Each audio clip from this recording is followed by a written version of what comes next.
Hello, friends, and welcome to the Nugget Climbing Podcast. My guest today is Boone Speed. Boone is a photographer, innovator, and a legendary figure in the sport of rock climbing. He is best known for his role in the development of early sport climbing in America, having developed many of the famous hard routes in American Fork Canyon and the VRG, and he was the first American to climb the grade of 514B. Or 8C, with his first ascent of Super Tweak in Logan Canyon, Utah. We covered a lot of ground in this interview. We talked about Boone's parents and how he was raised and how that influenced how he raised his own son. We talked about his early days of climbing and discovering climbing in American Fork. And we talked a lot about Boone's latest venture, which is a company called Grasshopper Climbing. If you haven't seen the Grasshopper board, it is essentially the latest innovation of the LED light-up board systems. So it's similar to the Moon board or the Tension or Kilter board. And we talked about the need that Boone sees in the climbing industry that he's trying to fill with this board and what makes it different and his vision for the future of artificial climbing. I got to climb on the Grasshopper board a couple of days at Boone's warehouse in Salt Lake about a month ago, and it was awesome. It's a ton of fun. The board's way harder than it looks, and it might be my new favorite board. So definitely check out their website at grasshopperclimbing.com. Boone thinks I can train for Just Do It on this board, and he thinks that he can train for Necessary Evil on the Grasshopper board as well. That's a little teaser for you. Links to everything in the show notes at thenuggetclimbing.com. And please enjoy this wide-ranging conversation with climber, photographer, and visionary, Boone Speed. Cause, no one can do it like we do it, like we do it, like we do it. Cause no one can do it like we do it, like we do it, like we do it. I have this sound check question that I use a lot, and it always ends up being interesting. So it keeps ending up on the podcast, even though I never intend it to. And, one more time. Tristan, is that right? Yeah. So we were hanging out today at Grasshopper, and Tristan, I think, or Nathaniel, one of those two guys made a comment about your weird diet. And I have to ask what you had for breakfast this morning. Just a smoothie and coffee. Okay. Yeah. Okay, that's pretty basic. Tristan just freaks out because I eat mostly like not trying to, but my diet ends up being sort of mostly paleo. Oh, okay. So I try to avoid breads and a bunch of just like hollow carbs. I eat dietary fiber and protein and fat basically. Yeah. Oh, that's like on brand for this podcast. That's perfect. That's not weird at all. It just freaks him out because he's like, I have these snacks which are basically lunchables, right? And it's like provolone and some kind of like pepperoni or calabrese salami or something like that. And we just jokingly call them gluten-free pizzas. Oh, but it's just lunchables basically for adults, right? It's climbing. It's crag food, right? It's what Bailey and I just take to the crag. It's like some pepperoni and some cheese and some almonds. And it's, I can get by on that for a long time. And he just, he's like, that's not real food. But it is. It is funny. I remember that when I was younger, like the first time you encounter the concept of the paleo diet, you're kind of like, well, what do I eat? Like I can't eat sandwiches. What the hell do you eat? And then you realize that you can eat meat and fruit and vegetables and nuts, and that goes a long way. Yeah. Real food. Yeah, exactly. What are some other common meals for you? Maybe a better question is like crag. If you're out all day at the crag climbing, I'll take like salami and cheese and definitand almonds all the time, or some kind of nut. But I like almonds a lot. Mm-hmm. Just raw almonds. Mm-hmm. And lots of water. Pretty basic, I think. You know what I mean? I'm not afraid of eating fat or a lot of fat or protein. Yeah.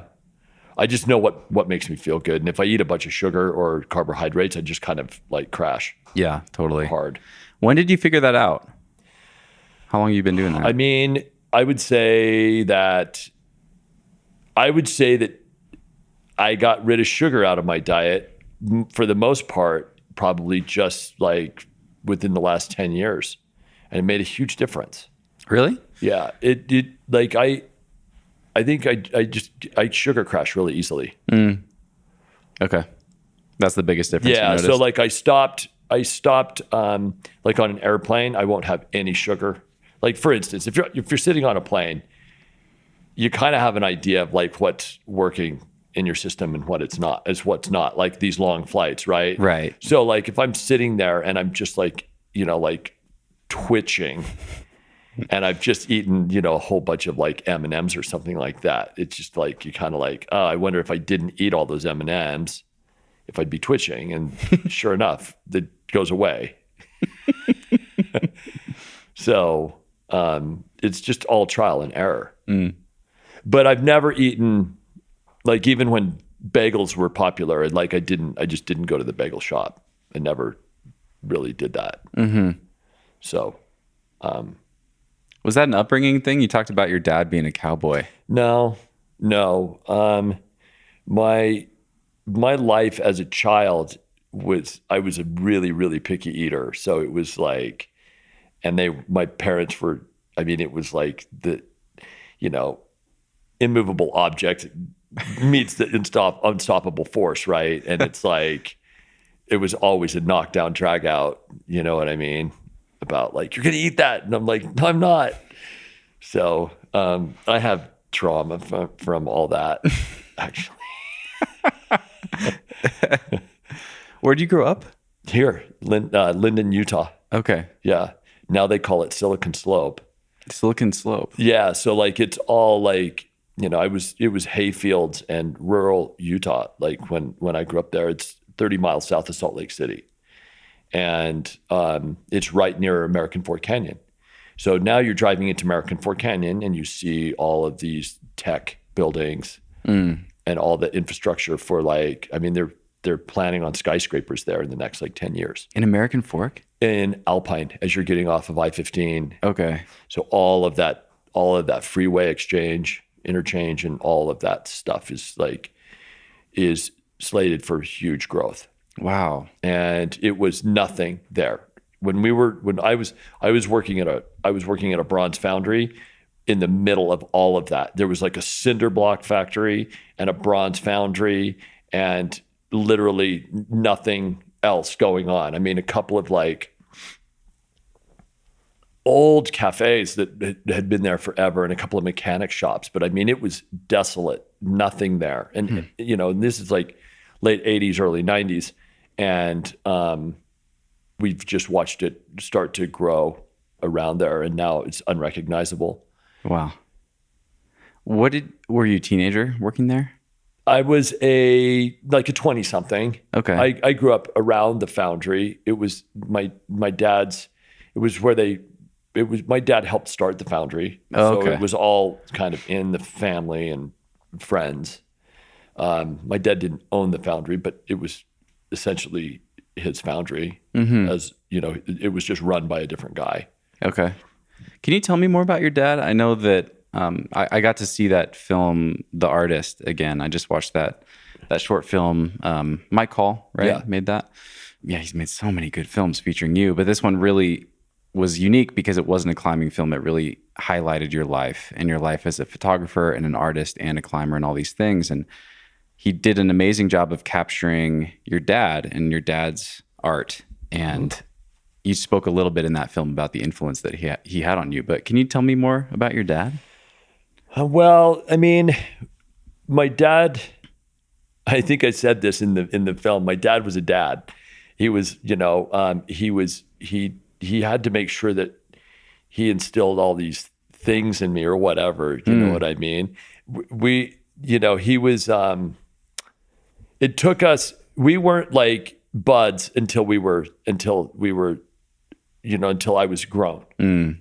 He was very much a dad with me and pretty, he expected a lot from me. And I don't want to say the word strict, but by today's standards, like he was probably strict. I grew up in the 70s. So I was born in the 60s. I grew up in the 70s. And every generation will tell you this, but it was different, you know? And I mean, they were strict Mormon, and I was raised in a strict Mormon home, and my dad, like, they instilled confidence in me. They told me that they did a lot of, they prepared me for life, I think. You know what I mean? And I think that my dad took that role really seriously. I think it meant a lot to him too. He felt like it was his duty, I think, to make sure that I learned everything that I needed to learn. And my dad he knew how to take care of himself. He could, he was an inventive mind. He was a creative person, obviously. He could use his hands. He could get around, like he knew how to use tools, and he was a MacGyver. He could fix things on the fly, and he always knew directions. It was almost like he was somebody from, I mean, he was a guy from a bygone era. We just don't have people like that so much anymore in our world. Maybe we do. I don't interact with them. Yeah.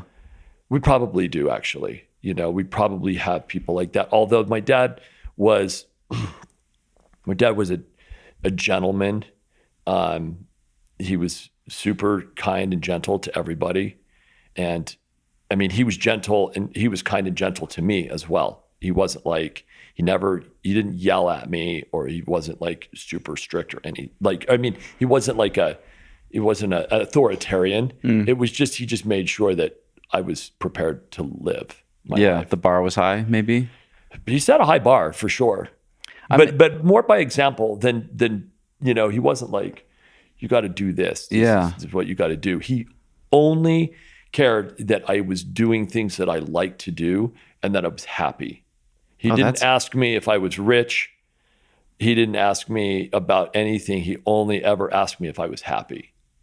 That is super cool. Yeah, no, I can tell now, I can tell now in the world, like, how blessed I was to have that sort of an upbringing. To not, my dad was, he made his own way, and he made that okay for me. Like he was definitely not a 9-to-5er. Right. That begged a question for me, because when you said he expected a lot from you, I'm used to hearing that from someone whose parents were, they were a doctor or a lawyer, and they wanted the same for their kid. But your dad, for people listening, was this amazing artist and did these incredible bronze statues. You've got 2 of them sitting here in the house.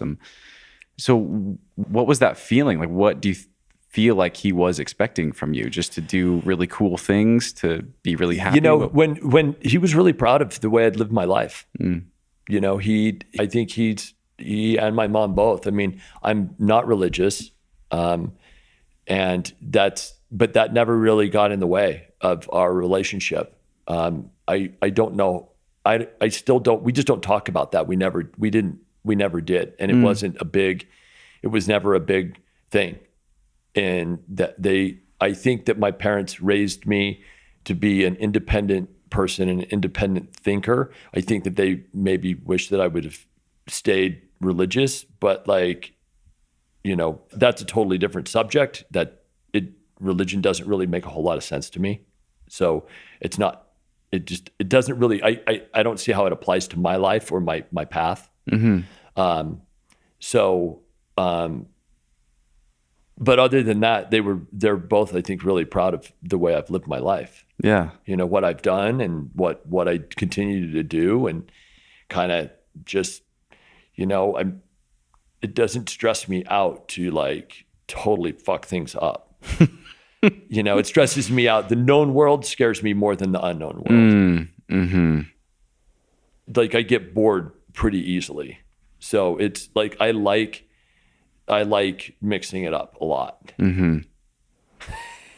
It's interesting. It's been interesting to spend time with you today, because you are such an artist, and you talk about things like that. And earlier today, you were talking about kind of thriving in the chaos of creativity and creating things, and not necessarily being the person, organizing everything or keeping things really clean and tidy. But I'm in your house right now and it's creative. There's art everywhere, but it's beautiful. It's just so clean and everything's in its proper place. And this Bailey would be so happy to hear you say that. It doesn't feel like chaos. So I'm curious about that. But it's not it's also right in line with what you just said. Like, this is not cookie cutter in any way. It's a very unique space that feels uniquely you, I guess. Yeah. That wasn't a question. Yeah. I guess. If you don't mind me asking it though, you have a son? Yeah. I'm curious how, as you reflect back on your childhood and growing up with this dad who raised you and was strict, how did you think about how you wanted to raise your son?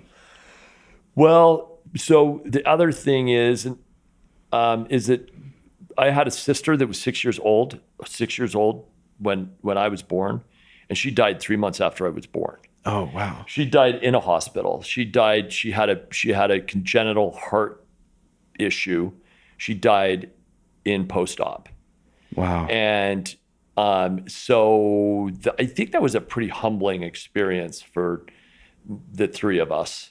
I was 3 months old. I have no idea, but I think that I was the sort of the beneficiary of a second chance, as it were. And so my mom and I are super close, and we're just like, connected really closely. And I think, so first of all, I was never going to have kids. I just, I think, for whatever reason, I was just not going to have kids. And I was in this relationship with this woman, and we were in love, and we were having a really great time in our life. And we made the decision to bring a kid into the world, into our world. And like, we thought about it from the kid's point of view. The reason that I didn't want to have kids is because I thought about it from the kid's point of view. I don't need a kid. I don't need kids. It's not, my son is not my pet. My son is somebody that I brought into the world. I raised him, and his life is his to live. And that was the way that I was raised. And I like that relationship between my parents and me, right? They don't guilt me into not seeing them often enough, or, you know what I mean? I'm not theirs. They treat me as an equal. And that's kind of the way it was with Nick. But that relationship, we've remained close friends. Kim and I are still friends, and we co-parented Nick, but our relationship didn't last. It didn't make it.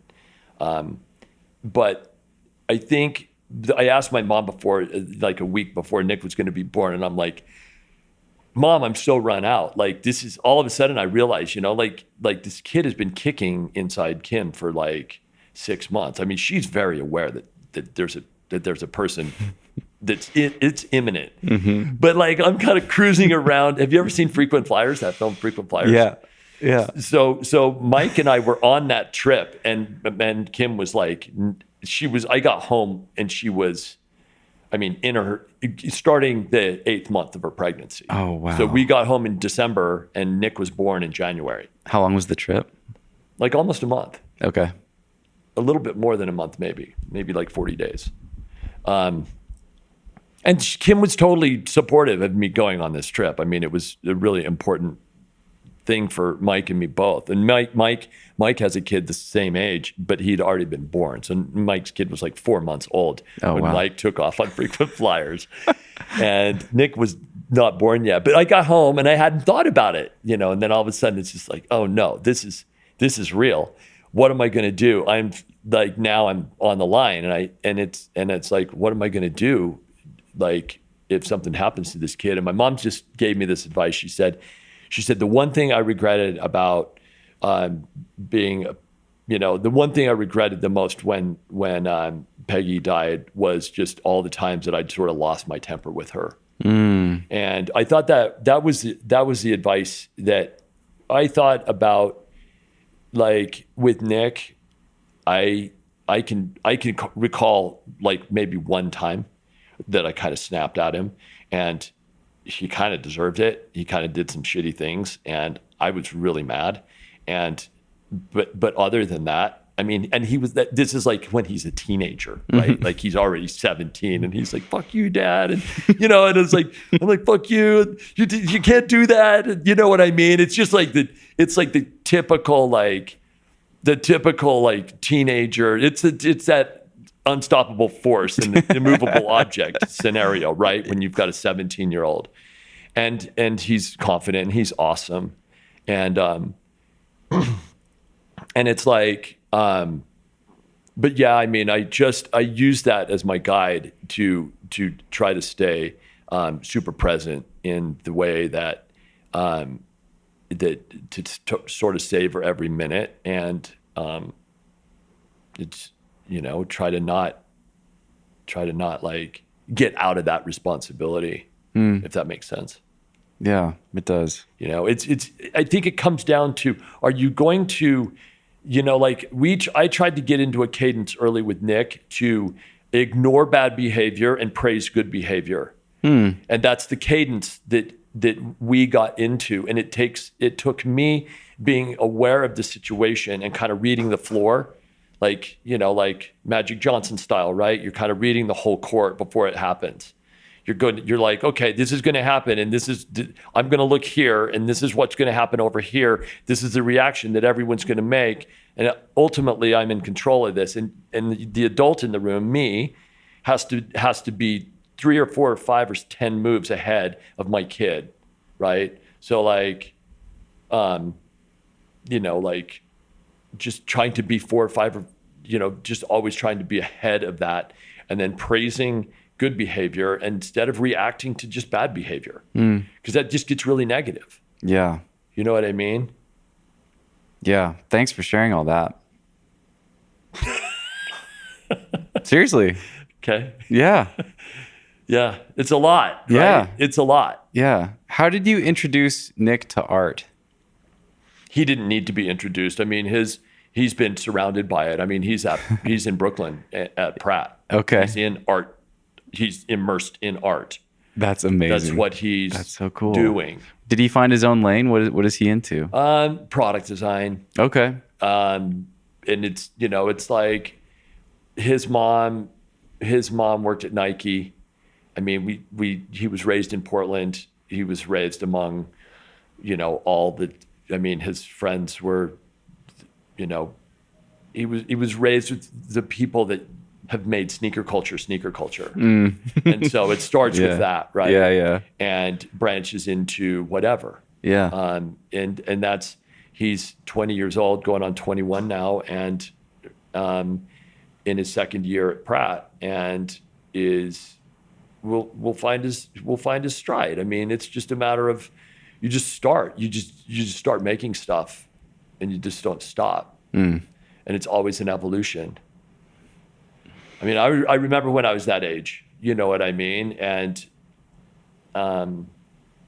he has a really, really strong, solid base and a really good perspective of how this all, how things fit together, and product design and functionality, and he's surrounded by creativity. Did he ever get into climbing? He can climb, but he's not a climber. And his first job, he worked at Planet Granite up in Portland. Oh, really? Yeah. Yeah. Cool. So I would say that there's definitely a genetic component to climbing.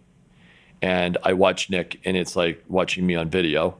Wow. It looks like he's totally natural. Yeah. But he's not bitten by it. Okay. Like me. His favorite things to do are ski and skate. Okay.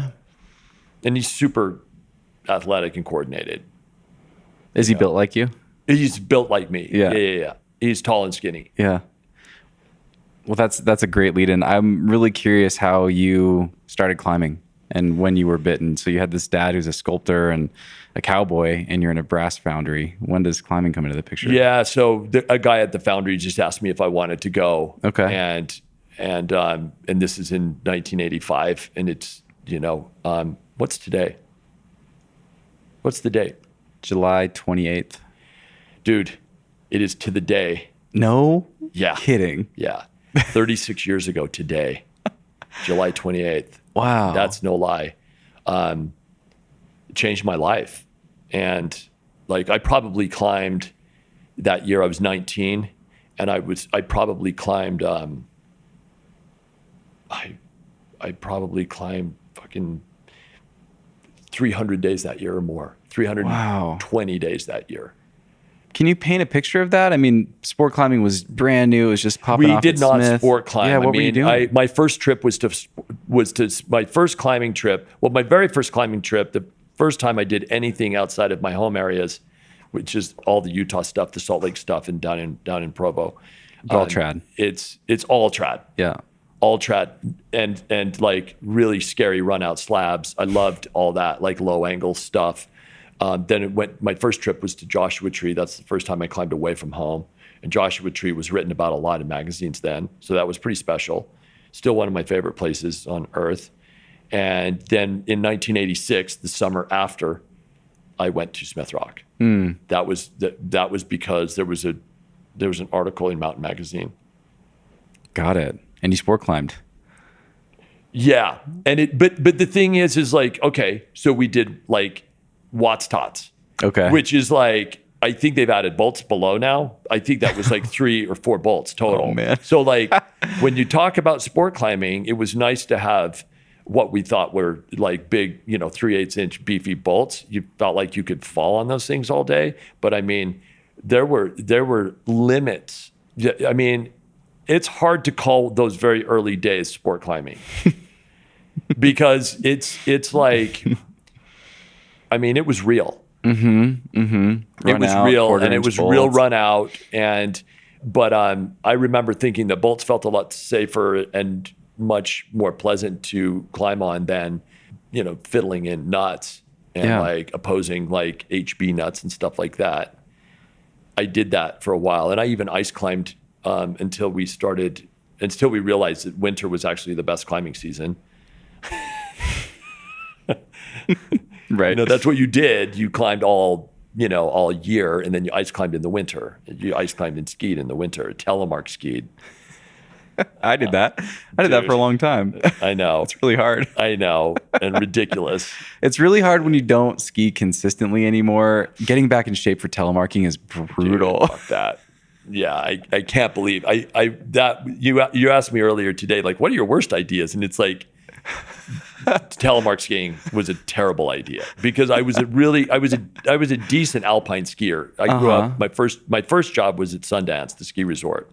Okay. So like I had a season pass, and it was like, I mean, this is back when we could ski at Snowbird, and it was like $20 lift tickets and walk on trams on the busiest days of the year. Just world class opportunity to just ski. That's all we did. But that was what I did before I started climbing. Climbing, because I was a climber in the 80s, I felt like I had to telemark ski, which was ridiculous. Horrible. Your face idea. Right now. Huh?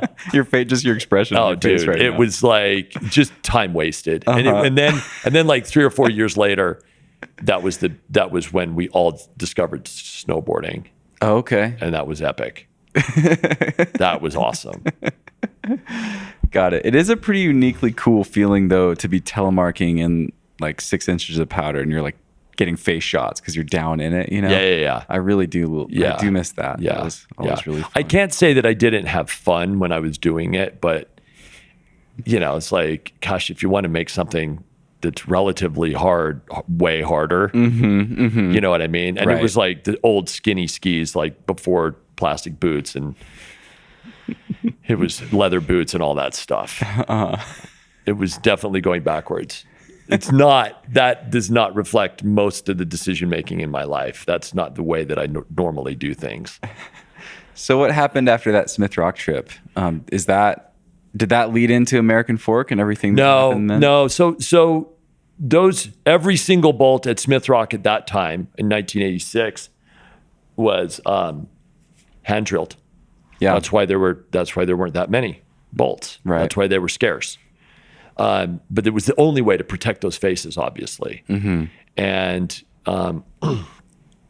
so that was 1986. 1987, I accelerated through the grades pretty quickly. I was climbing, I think spring of 1987,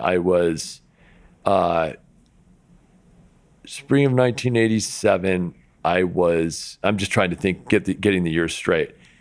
Spring of 1987, I did my first 513. Wow. So you started in 85. A year after I started, I did my first 12A, and 2 years after I started, I did my first 13A. Nice. And that was a big deal. Yeah. Then, because 13A was getting, I mean, I got my name written in a magazine because I did 13A in 1987 or whatever, and then we got the power drill. One of my friends got one power drill, and then we started putting a few bolts here and there. And we didn't start in American Fork. We first started in a place called Hobble Creek Canyon. Okay. Which is down south of Springville. It's actually probably, generally speaking, better rock than American Fork Canyon, but limited. But yeah, I mean, still like near Provo, Utah. And then we started climbing at Red Rocks. And I asked my parents for a power drill for the Christmas of 1987. So I borrowed my friend's drill up until through 1987. And so like at the very end of 1987, my parents gave me a Bosch drill. And at that point, we did our first trip to Red Rocks and found some climbing in the sun, which became the gallery and some of these really famous, crags that you go now. I mean, they're just ransacked with people. I mean, we built made the first trail over there, and some of the other pioneers of early sport climbing in Red Rocks, like Mike Tupper and a guy named Craig Reason and some other people, even Todd Skinner, had put some roots in down there that were kind of around. And so Todd Skinner had put this 112C, 12D in. It was pretty cool. And Mike Tupper had put a bunch of 512s in.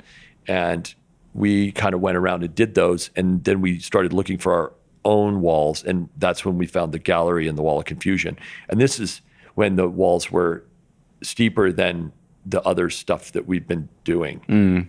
Have you ever climbed there? I haven't. I think so. Those walls are like probably 25 degrees overhanging, which was absurd in 1987. If you think about it, like Rude Boys, the bottom of Rude Boys at Smith Rock is probably that steep, but like the aggro gully hadn't been bolted at that point. Right. So like, you have this boulder problem on the bottom of Rude Boys that's that steep, but like, I don't think Scarface had been done until 1988. So like all of this was happening. It was all happening at the same time. And it was just a big experiment, and nobody knew what they were doing. It was like, we were just trying to do what felt like next. Were you still working at the foundry through this? So then I was still working at the foundry, and I was going to school I studied photography, graphic design at Brigham Young. Okay. That was the only school that my parents had paid for. Because they both went to BYU. Okay. So I was studying, I was working, climbing, and studying, basically. Do you remember, I have a 2-part question, and you can take whichever one is more interesting, or we can just kind of, weave through the story here. But do you remember your first day going into American Fork? So I used to go up to American Fork is just a wonderful spot to go and kind of like make a fire and kick it and kind of hike around. Yeah. My elementary school classes always went and hiked up to Timpanogos Cave like once every year. Okay. So through that cave that's up there, go swimming up at Tibble Fork. We'd go skiing and snowboarding up there, like when you had to walk a snowboard up because they wouldn't let you on the lift. So like I'd spent a lot of time in American Fork Canyon, and then one of the guys that owned a climbing shop in Provo had put up some like 5-4 roots up these like steep limestone gullies there. And he told me to go take a look at those. And when I did that one day and I was literally, I'd just go killing time. I mean, I was thinking I've got to move to Smith Rock or I've got to move to El Dorado Canyon. That's where it was all happening in 1988. But I didn't want to live in Bend, and I didn't know what I'd do in Boulder either. And so I was just I think my friends and I were just looking for something to do. And I walked around the corner from some of these 5.5s that this guy had done. And he just gone up there and like in like hobnail boots basically and like pounded pitons into these corners, you know? And they might still even be there, but like they're not American Fork classics. I'll put it that way. Yeah. But right. Like, you know, around the corner was an arete that became Underdog. That was pretty obviously a dope rock climb, you know, like really great, like perfect double overhanging arete with little edges on it. And the house boulder, where there's a route called Speedball on it, a boulder problem called Speedball right off the road. That is obviously really good rock. That's a good boulder, you know, by any standard. And there's only one. It's crazy. Huh. Only one boulder. There's only one boulder. Yeah. It's called the house boulder because it looks like a little cabin, and there's problems on every side of it. And there's a problem on the side facing the road called Speedball that is, it's as good as it's like a V8, V9 with a low start, V9 probably. And it's as good as a boulder gets. That's awesome. But it's like, okay, you know, and so we started climbing on the good rock. And then we ventured into places like the Hell Cave. So that was the follow-up. That was the part 2 of the question was, do you remember the first day you walked into the Hell Cave? Yeah. Bill Boyle had gone up there and he was, I mean, Bill, nobody looked around more than Bill. Bill walked up every single gully and he found rock.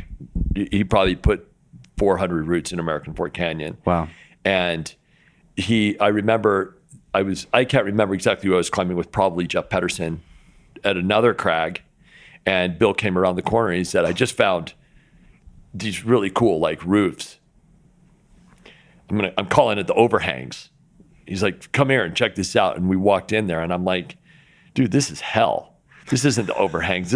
We're calling this thing hell. And there was you know, fire scale all over the wall in there. Yeah, can you describe it? There was shit everywhere. Like party after party after party. Imagine decades of high school students up there. I mean, I went up there. I was so excited about doing the route called Wizards. It's in the cave. It takes the pods.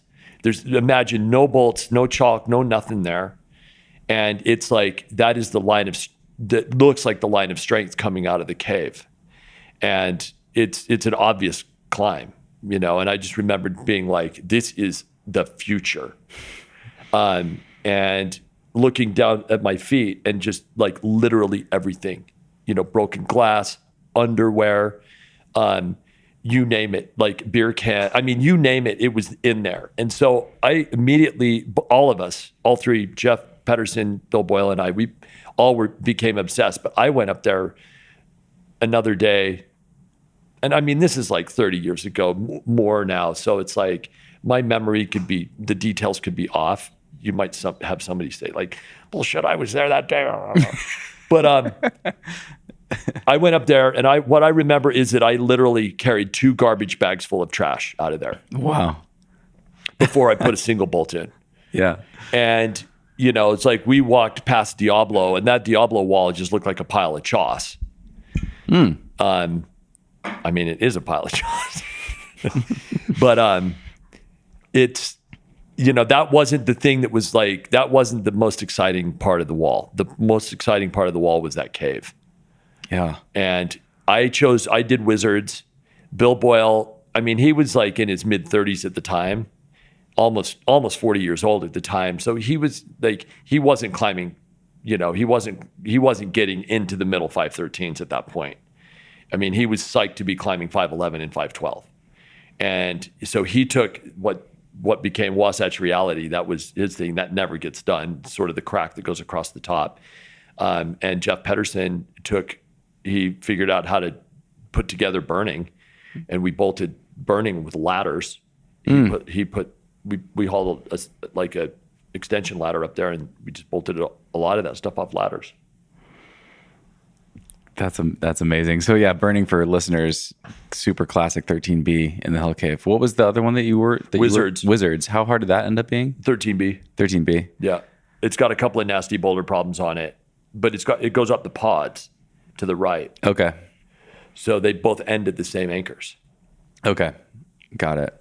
And I actually went up there this week. I went up there the other day just because I was so curious. It's super hot. It's not the time to be climbing in the Hell Cave, but I wanted to see it. And you walk in there, and it's like walking. It's still just covered in soot. It's like walking inside a chimney and then getting psyched on climbing. And it really is. You picked a perfect name. Yeah. Even now, it's just like, ooh, it's dark and burned and nasty and hard. And yeah, but it's really cool. It's cool. It still feels like home to me. It feels like it's like such an important part of my life that like, I just love being up there. It's like a frat house, right? And it's like, my friends still, might call and I go up there, and my wife Bailey, she loves it. We have so much fun, and Sam Elias and Ronnie Jenkins and like some of the younger generation now are like, they've gone in there and rebolted it all, and just systematically ticking everything in there. Mm-hmm. It's pretty neat. Did you do everything in there? Do you still have stuff that you'd I like to do? actually, until recently, I had done until 5 years ago or whatever. Actually, there was a link up called Big G that Matt Lund did, maybe in like around after 2000. But for all intents and purposes, I'd done everything in the cave until Matt did Big G, and that included everything up to Cannibals Direct and that ice cream route and all the other obscure things in there, Satanism and sports. I mean, that didn't see a bunch of ascents until recently. I think it had like 1 or 2, 3 ascents, and it just stood undone for like, a long time. Mm-hmm. A long time. Maybe Cole Bradburn and his group of friends. So it was like there was this group of really strong climbers that came out of sort of the Sandy momentum, and Palmer Larson, Dalton Bunker, Cole Bradburn, and Nathaniel Coleman. Mm-hmm.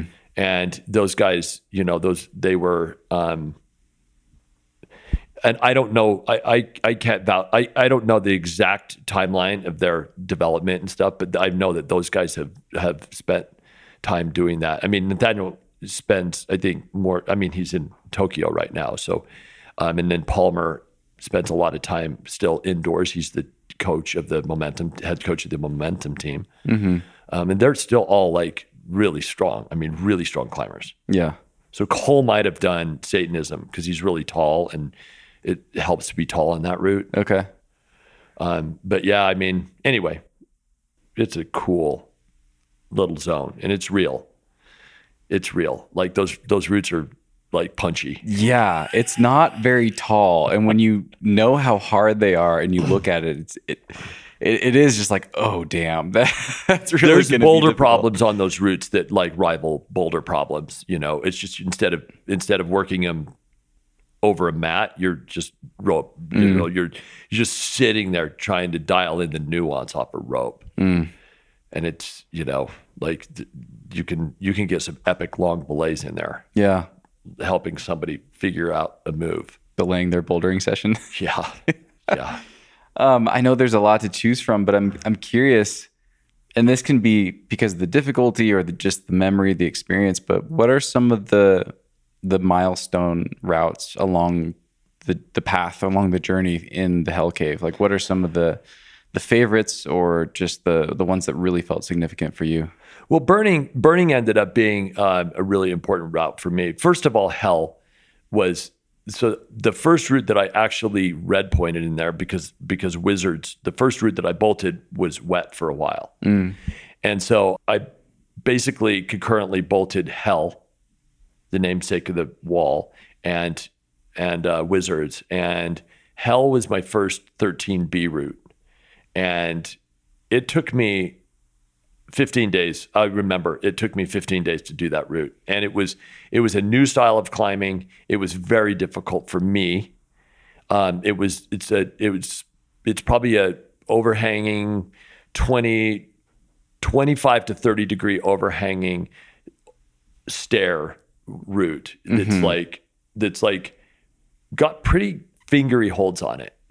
And I rated it 13B, and it took me 15 days. And that was a really important route for me because it catapulted me to another level. I didn't spend longer than, if I spent 5 days on anything until Super Tweak, it was unusual. I made pretty quick work of most of the things that I did. It was like 3, 4, 5 days for the really hard stuff, until Super Tweak, and that took me like almost 30 days to do it over like 4 years. Wow, so that was a big deal for me. Yeah, that was in Logan Canyon. Yep. So once the Hell Cave for a hot minute was like the whole world was there, and so to get a little bit of space between huge crowds and my friends and I, we started exploring other areas, Logan being one of those. And so that became, and that's a better crag than Hell. Okay. It's not more dense. It's not necessarily, and the climbs aren't necessarily better, but I mean, that rock is really good. That's a pretty special little crag there. And especially the route that I bolted, which became Super Tweak, was like a line of strength right up the middle. Pretty special route. Yeah. And 40 degrees probably overhanging. That was a big deal. I mean, the Hell Cave set us up to do that. Was there anything else like that at the time? I would say that, and again, you'll probably get hate mail, but I don't know of anything in the world that was as steep as Hell when we bolted it. Wow. And that includes, there's a crag in France called Volks. All those routes in the Frankenjura weren't as steep. Like those routes that we bolted in the Hell Cave were steeper than anything that didn't have a crack running through it. There were roof cracks. There were roof cracks in the escarpment, the Niagara escarpment. There were roof cracks in their famous steep overhanging stair routes in the Schwangungs. But like there was nothing that was like that steep that I can think of. It was steeper than anything at Buchs, steeper than anything that we were hearing about, steeper than anything in Australia, steeper than anything in Britain that had been done. So all those routes were over vertical. You know what I mean? Right. But nothing was done. I don't think there was anything like the Hell Cave in the world when we bolted it. Like proper cave climbing. Yeah. Yeah. Didn't take long to find more, And a lot of crags spawned off of, from people that had started climbing, like discovered American Fork and started climbing there, and they'd gone home and they'd gone, this is better than American Fork, and they were probably right. 90%, when Porter Gerard went back to the Red River Gorge, he was dead right. That place is way fucking better than American Fork.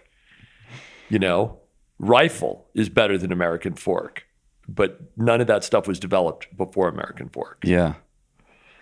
I mean, something else that American Fork, or that you guys did with American Fork, though, was eventually going over to that other wall where Deep Deep Soul, is that right? Dead Souls. Dead Souls. Dead Souls, Diablo. Yeah, we're Dead Souls and Diablo, like going over to that wall and taking a second look at it and realizing like, oh, there are amazing roots under this choss. So a guy named Steve Blyle put the bolts in Diablo.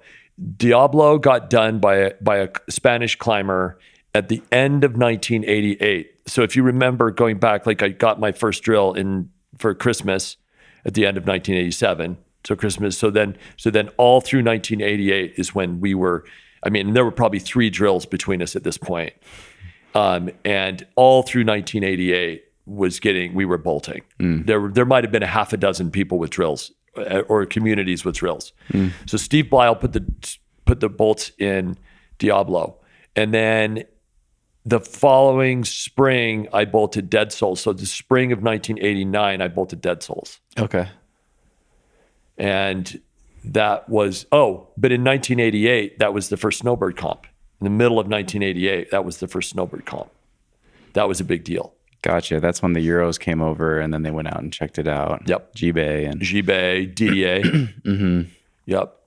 That was a big endorsement for us. We were like, really? And they're like, yeah, this is awesome. What was that like? Because up until then, you're in your own little bubble. Like you have no idea. Yeah, it's validation. Yeah. These are the guys that you read about in the magazines. I just hung out with Didier a couple of months ago. We installed one of our walls at their ABC gym in Boulder, and it was just so fun, kind of reminiscing about that. And I don't think Didier had any like idea like how important their presence was to us. We were in awe of those guys. You know what I mean? And Todd Skinner was there at the exact same time, and Lynn Hill was there at the same time. But those guys were just Americans. I mean, it was pretty fucking sick that the French were there and validating what we were doing. Yeah. You know? And we had so much fun. I mean, it was like I was just like this. You know, nobody knew who I was. Yeah. At that time, people like Todd was a household name, and Lynn obviously, and everyone knew who the Frenchies were. But I mean, none of us Utah locals, we were just like kind of, you know, shoegazing most of the time, kicking around and like, hey, I'd like to try that too, you know, like. And it was fun. It was fun, but it was a really important moment for us. Then the next year, and then the next spring, I bolted Dead Souls. That's a really important route to me. Okay. I didn't do the first ascent of it. I popped a pulley on it. Scott Franklin did the first ascent. And then I did a subsequent ascent after that, pretty soon, later that summer. And all of this was happening at like, you know, light speed, basically. Yeah. When did you start getting recognized for your climbing? There was a photo taken of me. I started getting recognized in 1990. Like I was, I guess, the strongest local and the strongest, you know, I've done more in there than anybody. I'd done more in American Fork than anybody else. And, you know, other people had done, I'm not saying I was the best climber. Right. It was considered my area. I was the local. It was considered my area. Then I was on the cover of Climbing Magazine for the first American Fork article. So a lot of focus was put on American Fork, and I was kind of made the poster boy. And that, you know, like, and some of my friends and some of the guys that were helping me develop were rightfully upset about getting less recognition, which just happens. Yeah. You know what I mean? Totally. It just happens. I didn't ask for that, but I was getting more done than I was getting more done in terms of like, I wasn't more prolific as a developer. Bill Boyle was the most prolific developer. Jeff Pedersen was not far behind him. And Jeff Pedersen went on to develop a ton of climbing, Maple Canyon, Santaquin Canyon, the projects in, you know, like crags that you've never heard of that you should hear about. My development was more surgical for sure. You know, things like Super Tweak, absolutely 5-star epic world-class climbing. Yeah. The Blasphemy Wall in the Virgin River Gorge, also world's best wall in the world's worst location. Like, it's sick. Yeah, it's the rocks. really fucking good climbing and like epic, like position. I mean, the wall, the way that wall, it's like perfect for climbing. It's perfect for climbing. I texted Ondra after he did Necessary Evil in like 45 minutes, and I was just like, "Good job." And he was just like, he sent me this text that was just like, in his language, in his English, just how amazing he thought that the route was. Wow. And how special of a route he thought it was. Like just how technical and demanding it is. I mean, even though he did it in 45 minutes. Right. It's just it's a kind of like a type of climbing now that's like kind of gone away. Yeah. In terms of its importance. Yeah. Because it's really hard climbing. Right. And it's like that Smith Rock stuff. You know what I mean? It's like really, really technical feat. Yeah. That's what we learned. That's how hard climbing happened when we were only climbing vertical. Right. You know what I mean? Totally. Like we learned how to use our feet. Yeah. So it's fun to watch the new school boulder problems right now that are in the World Cup competitions and that we'll see in the Olympics, because they're just old school vertical heinousness. A lot of them, That's funny. That makes me curious. When did you start climbing in the gym? When did that come into the picture? Well, I mean, we built a gym. We built one of my friends in Provo. He rented a storage unit, and he was an electrical engineer, and he actually like poached electricity and hot wired like a light bulb in there. And we used a propane heater, and we built. It was basically probably a 10 by 20 storage unit with like 12-foot ceilings, and we like fashioned a climbing wall in there. And that was in 1987, 1988. Was it overhanging? What was it like? We had one wall that was slightly overhanging. It was like 20 degrees overhanging. Yeah. We put on there with 2x4s. Okay. That was our holds. That seemed hard. Yeah. You know what I mean? It's 20 degrees overhanging and climbing on 2x4s. Like, I mean, that's a big edge on it. Right. You know what I mean? Right. Yeah. If you look at the walls now, right. like that wall we were climbing on today, totally different. Yeah. Were you into training along the way? Climbing. Did you just got strong through climbing? Yeah. Okay. And I mean, we were rabid for climbing. Okay. That's all we did. All of us. What was it like? Were you climbing every single day? Was it? We were climbing every single day. Wow. And before, like, so once we started climbing, like in the Hell Cave, then we started learning about rest days. But before that, Love it. I mean, you could there's guys in Yosemite that climb every single day. Right. Because as long as your skin as long as you don't have bloody tips, it's like a lot of the your legs and the rest of your body are taking as much heat. I mean, you can climb at Smith. Well, you can't project at Smith. Smith needs rest days but the power is between your elbow and your fingers. Right. But there's a lot on your feet too. It's a different kind of demanding than like the physical systemic body overhanging demanding that the caves take. Yeah, where you get tired and you just start sagging off the wall and you can't hold on. Yeah, Yeah. Everything just feels impossible. Totally. So, yeah. So what was happening with your career throughout all this? At what point? I was working at IME, which is a climbing shop. And Okay. I quit the foundry and I went to work for IME. Were you taking photos? No. Okay. No. Photos seemed like the idea of taking photos, it was just like eating into my climbing time. Okay. So no, not Because you grew up with that, right? Weren't you taking photos of your dad doing some of his art and things like that? more for school. Okay. So during school, like for my photography courses, I was interested in photography, but it was more of an elective. My major was graphic design. Okay. The photography was a major on its own. but I elected to do photography as well with my graphic design. Okay. But photography was not a passion.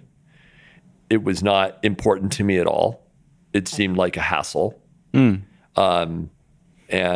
it just got in the way. But I made some killer photos.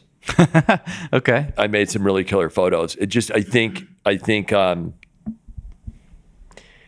between my upbringing, probably some of that, like, my mom is as creative, as much of an artist as my dad is.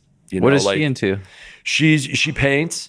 She still decorates store windows. She's in her 80s. She can barely walk. She's super funny.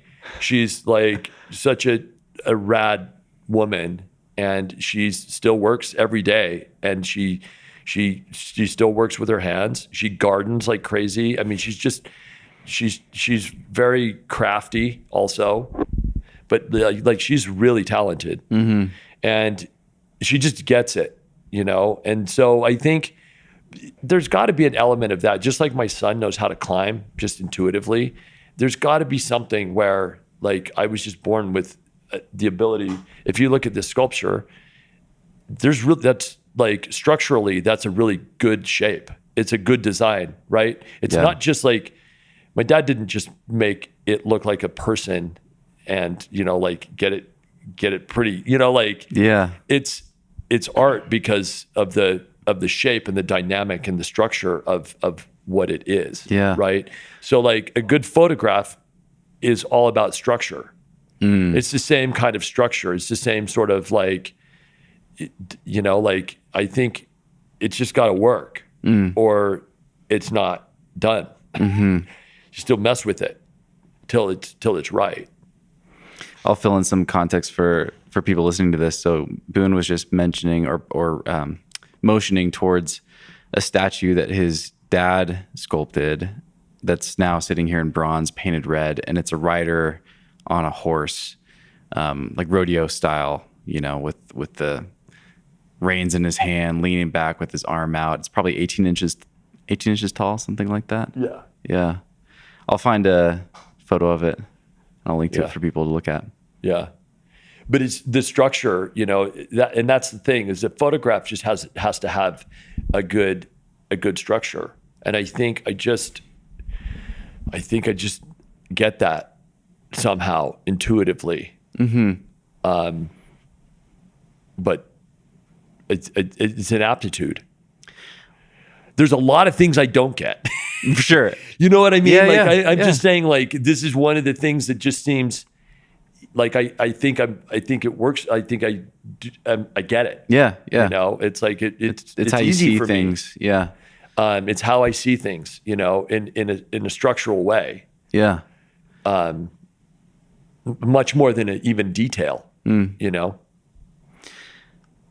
I'm curious about that. I mean, when I think of you, I think of your climbing. I think of all these amazing climbing films that MC made that I get to watch and that I've watched many, many times. I also think of your photography. And then I also think of just this ongoing string of innovation, creativity, new products, new ideas that you've put out into the world that have come out of your mind over the course of your whole life. And it seems like you inherited that creativity from your parents. What was climbing fulfilling that at this stage? Were you scratching that itch from route development and projecting and climbing? For sure. When I say that it was important to me to develop, it was quality, not quantity. I was never a quantity guy.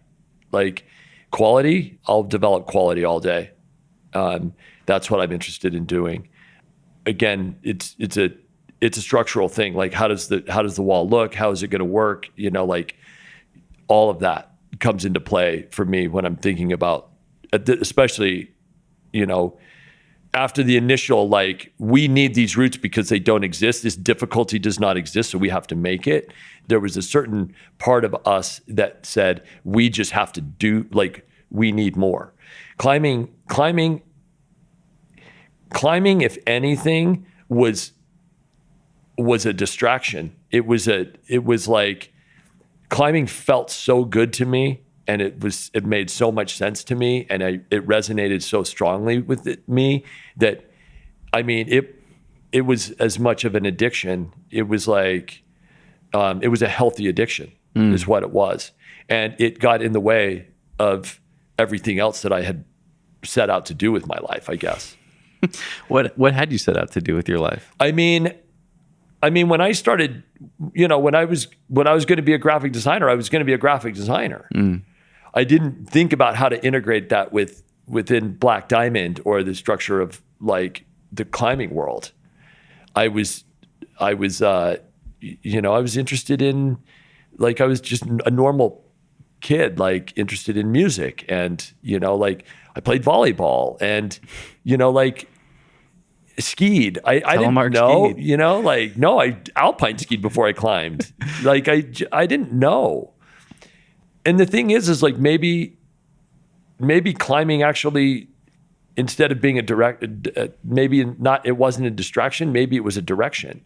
Because maybe it actually did give my life a purpose, but for me, climbing and creativity are separate entities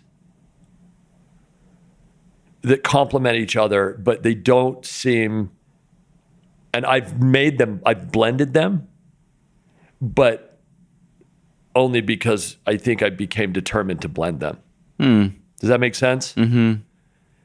In fact, when I became a professional photographer, I felt like I needed, in order to do what I wanted to do as a photographer, I felt like I had to do it outside of climbing.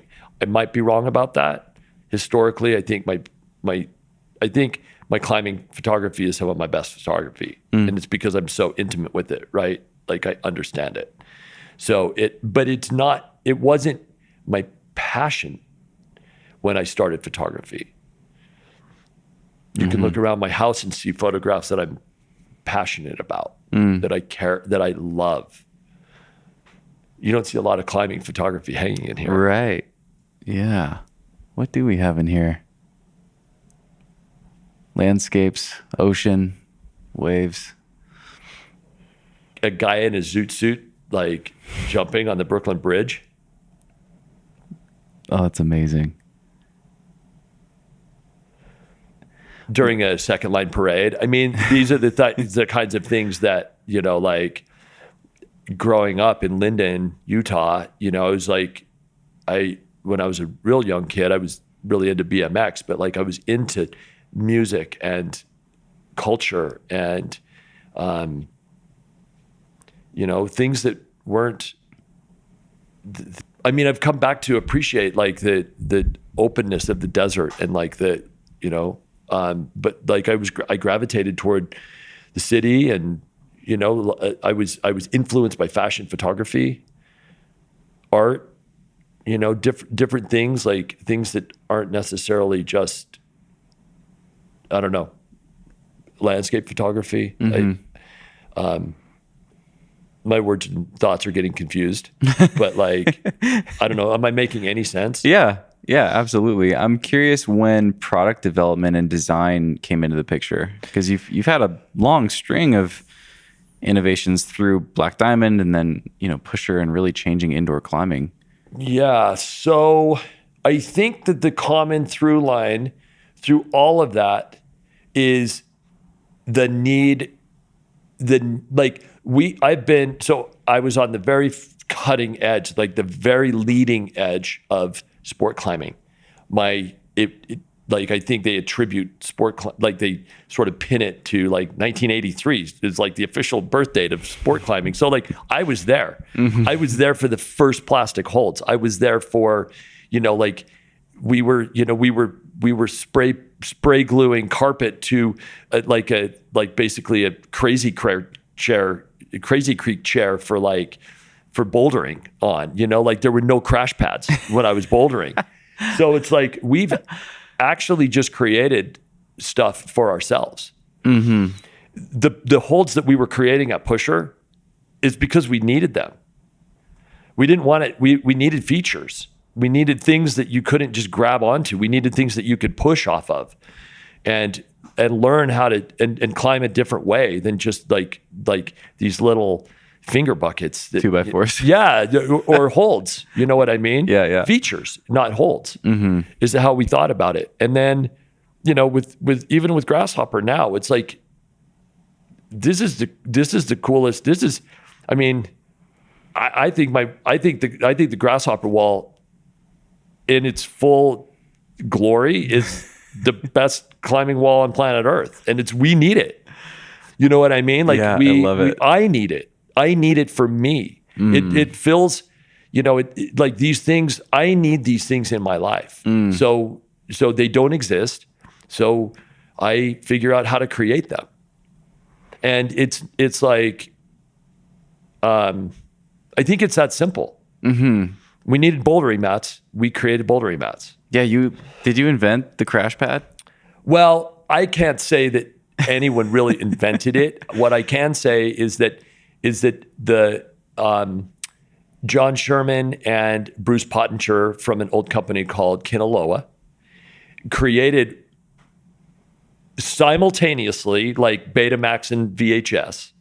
Mike Call and I created the Spot, and our thinking was different than the way that John Sherman and Bruce Pottinger were thinking about it. But the Bruce Pottinger and John Sherman created what has become the original, like the prototype for the way that the bouldering mat has evolved. It folded in the middle. It's 2.5 inches thick. It's like it's a real bouldering mat. The way that, we didn't have bouldering mats when we invented the Spot. And it was just as important for me to have a place to chill and to carry all my shit. So like there was a slightly different, it was a different design brief, right? Yeah.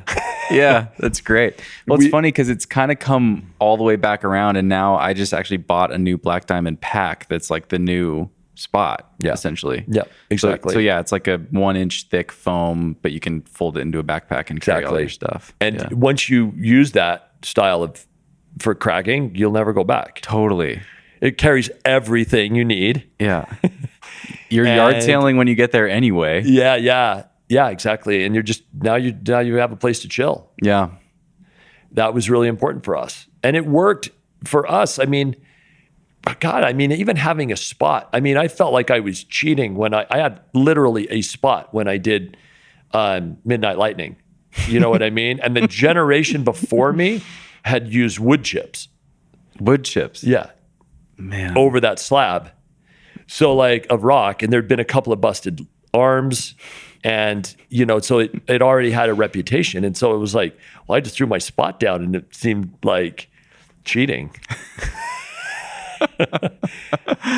And now if you go to a boulder problem like that anywhere, it's if you don't have four crash pads, then like what the hell are you doing? Yeah. Well, then if you don't have 4 crash pads, then you're going around and asking for the 4th. You're gonna find a way to get them. Why stop there? Because if you spring out, you might as well have 8, right? Yeah. Top roping seems almost better nowadays. Less impact. Yeah. But so yeah, that's the through line. We created routes that we needed in American Fork. Then we created photography that we needed for Pusher. And that was really important because the photography that we envisioned for Pusher didn't exist. So we made it. We made the holds that we needed because we knew that little grips weren't enough. And then now, like I said, created bouldering pads because we needed them. So let's get into Grasshopper then. What is the need that you have? What is the need that you were feeling? The need that has arisen from the convergence of the technology, the LED board. The idea of the LED board is brilliant. It allows us to have unlimited access to unlimited routes. And the thing that's most important to me, or a very high on the priority list, is that those problems don't change. They remain the same. They become destinations on their own. So what's the difference between an indoor gym and a crag? The crag problems, they don't change. The midnight lightning that we were just talking about, it's just still midnight lightning. It might be greasier now, but it's still midnight lightning.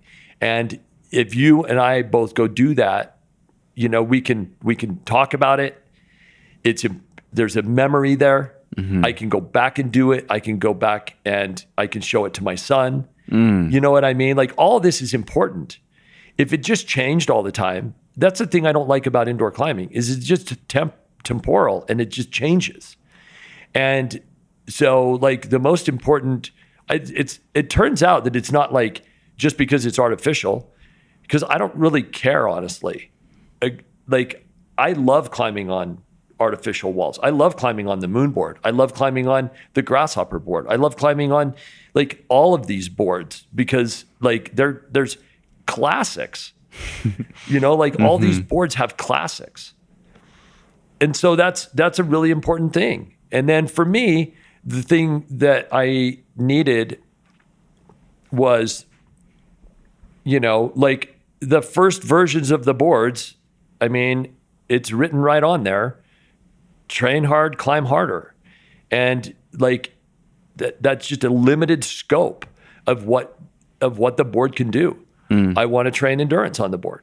I want to have fun on the board. I want to warm up on the board. And that's what we've designed into the Grasshopper board. You know what I mean? And I think we were super successful with it. And it's become, you know, I mean, I still have aspirations for climbing outside, but, like, with starting a business, having limited time, getting older, having other interests, like, it's the best thing that's happened to my climbing since the days that I was sitting in hell for 40 to 60 hours a week. Yeah. You know what I mean? Yeah. Like, I have not, since the middle 1990s, I have not had, look, if you want to get, like, and I personally maxed out the Hell Cave. I absolutely squeezed every drop of my own potential out of that crag. And I did it by keeping inertia going for 3 or 4 years in the cycle that I was allowed to climb in the Hell Cave. So it's like from March until November, middle of November. And then it's 4 months off. And what do? You scratch and you figure out what you're going to do, but then you go straight back in March. And I was able to do that for 4 or 5 years. And I feel like that was a lot. Since I just lost that opportunity based on other things, being busy and things like that, I'm not going to spend 60 hours a week in the Hell Cave anymore. Yeah, you'd probably go crazy too. You've already done everything. Yeah, like things would, you know. So this is, since then, I've just kind of been like, drifting in my climbing. And I mean, I have had a wonderful climbing life. So my drifting is like, I'm super blessed, right? Like, yeah. I get that. But I haven't really sunk my teeth into anything for 25 years. And so this, you know, we've created something. It's an apparatus that I can sink my teeth into. I can actually get strong and fit, and I can do everything I need to do, and I can do it on my own time, in my own space. And it's absolutely changed everything about climbing for me again. And I'm not exaggerating. Yeah. It's given me everything back that I need. It's given me a path to success. That's amazing. I think you could train for just do it on that board. I think you could set yourself up a system on that board to train for your life goal. And I think it would be easier to do that than to, like, chase the weather and the conditions. You know what I mean? Yeah. I'm not telling you what to do. I'm just saying 100%. I see this as a way to experiment, learn things that work, that are not seasonally based, and to repeat cycles on the same apparatus. Yeah. You were talking about going to Waco and, for the winter, and like nothing better than going to Waco in the winter.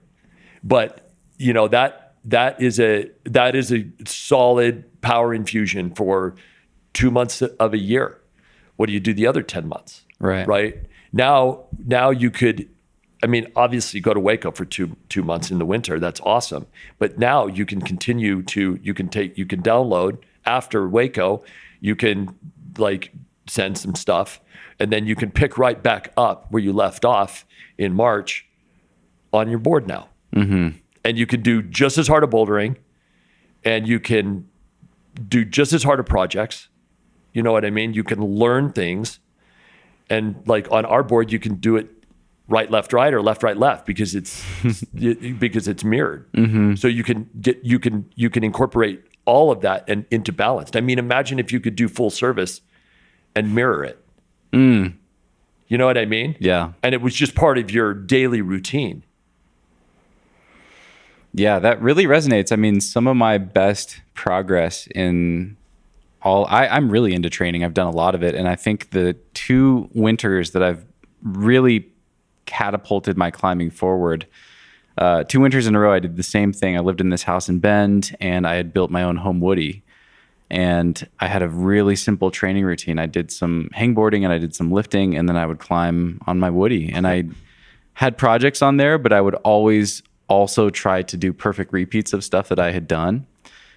And it was what you're describing. It was like this familiarity and just this kind of like really giving myself a chance to lock into a simple pursuit and work towards mastery, in this narrow scope. And then sure enough, that translated to like all these amazing boulders I wanted to do in Bishop. And I had this amazing trip, you know?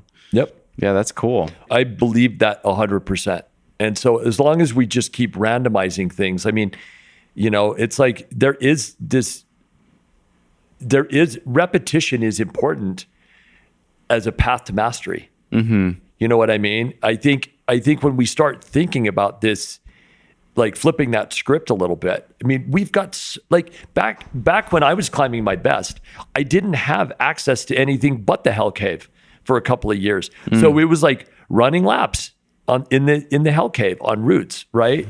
And then all of a sudden, now we have then we started exploring and finding new stuff, and that process of repetition and mastery goes away. We would do things with like 3-second locks. You know what I mean? And there's the classic, those old stories of like Scott Franklin doing churning in his sneakers and doing churning blindfolded, and like that's when. I guarantee he's never been stronger. He was never stronger. And when I was running laps on burning and up climbing and down climbing through the crux, and then up climbing it again, I've probably never been stronger. Do you remember what a day in the life was at that time? Like, walk me through a day in the Hell Cave when you were a couple years in, a few years into it, and just like in your routine. Do you remember what you would do? Yeah, warm up, the first route of the day would be burning through the 5th bolt. Okay. Because it felt like 511. It's not, but it felt like it.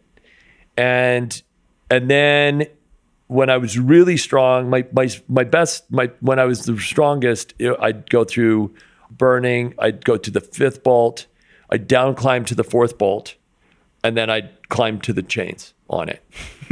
That was probably 13 plus ish, maybe even a little bit harder. That was a solid. Then we would then run a lap on Hell, probably another 13B, probably run, like I could do Dead Souls on command.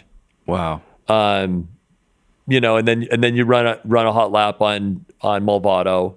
And then we had these traverses, and there was a traverse underneath I'm gonna space the name of the traverse. I should have it, but we had a name for it, and it went underneath. Started basically underneath hell and traversed right up the hill. It's probably V7 boulder problem right into Reanimator, and we wouldn't lead that. We'd top rope that.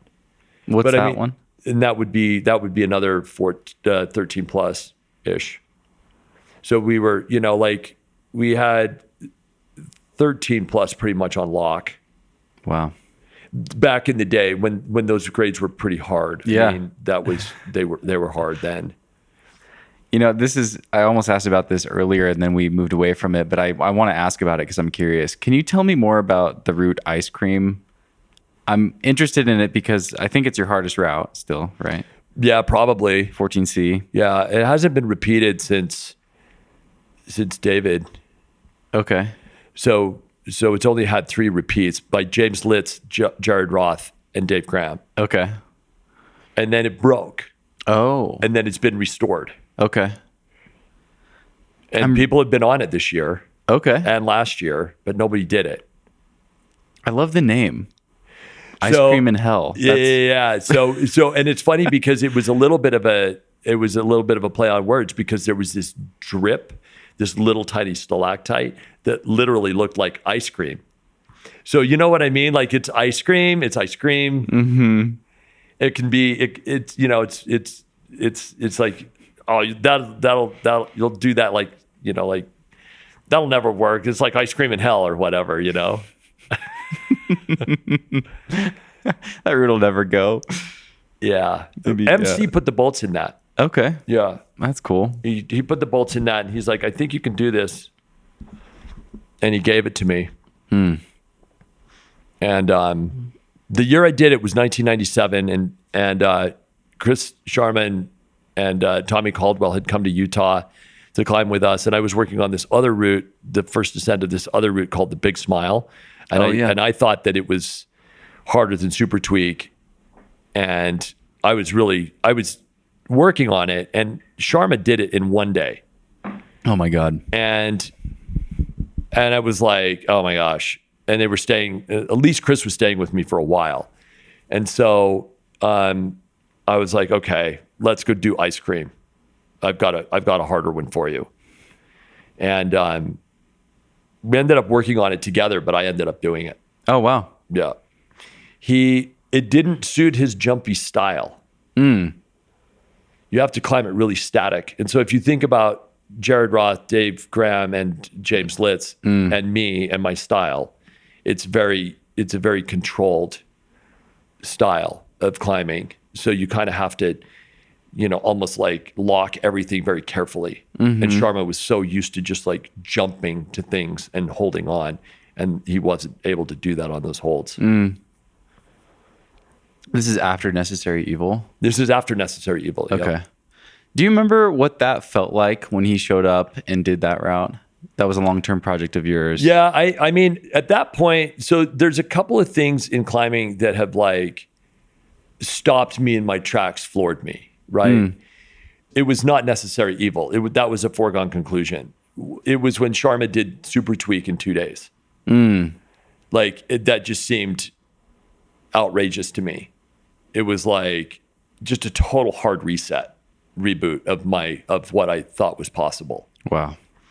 And then when Honnold did Moonlight Buttress, it just also did the same thing. I mean, when he did El Cap and all the other things he's done, I mean, I get it. Like, way harder. I know he'll never fall off of Moonlight. I get it. He flashed it. He'll never fall off of it. I get it. Still freaked me the fuck out. Still just totally like turned my world upside down. I was completely blown away by that. Wow. I remember hearing you say, I think this might have been in King Lines, one of those films, that when Chris came and did that, I think you said something along the lines of like, cool, okay, time for me to kind of sit back, let this next generation take the torch.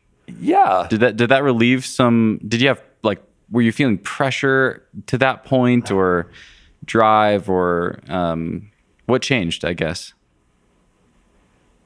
I mean, I think, we're sitting here in the middle of like Simone Biles, like checking out of some of these Olympic events it's happening right now, right? Like timestamps this interview, but it's happening. And I think that I never felt pressure, but I felt a responsibility to keep pushing as long as I was able to push. I felt a responsibility to climbing, and not in a negative way. I never begrudged it, but I was kind of like, when is it not going to be, on me so much? You know what I mean? And I get that sounds really, it could be construed as dickish. It's not. I don't think that I was the best climber, but like, I was right there. You know what I mean? I was doing things that it was important to keep advancing the sport. And I was a part of that in my own way. And with that, there is some responsibility, and it is demanding to train and to keep trying to break barriers. It's hard. It takes its toll. I'm grateful for the opportunity I broke that 8C barrier in America, but I don't need to do that again. Yeah. It's I have other things that I'm interested in doing with my life too. I don't know. There's probably, I don't know, you can probably erase that whole thing.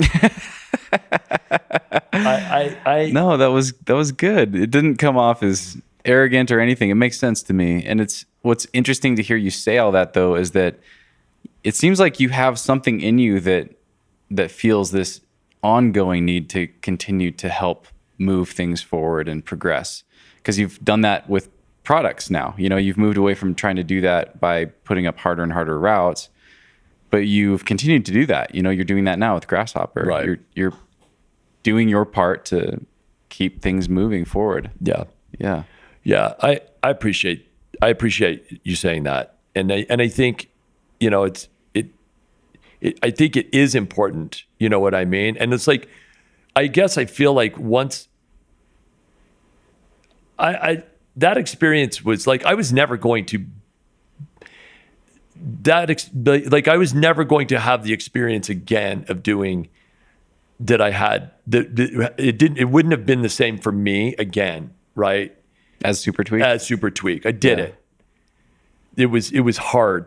Did the climbing world see that at the time? Did they recognize how, first 14B in America, in case people haven't caught on to that, did people understand that? Did you feel like you were recognized in your effort? I think people recognized that it was legitimately 14B. Yeah. It wasn't the first route that was graded 14B. Oh, okay.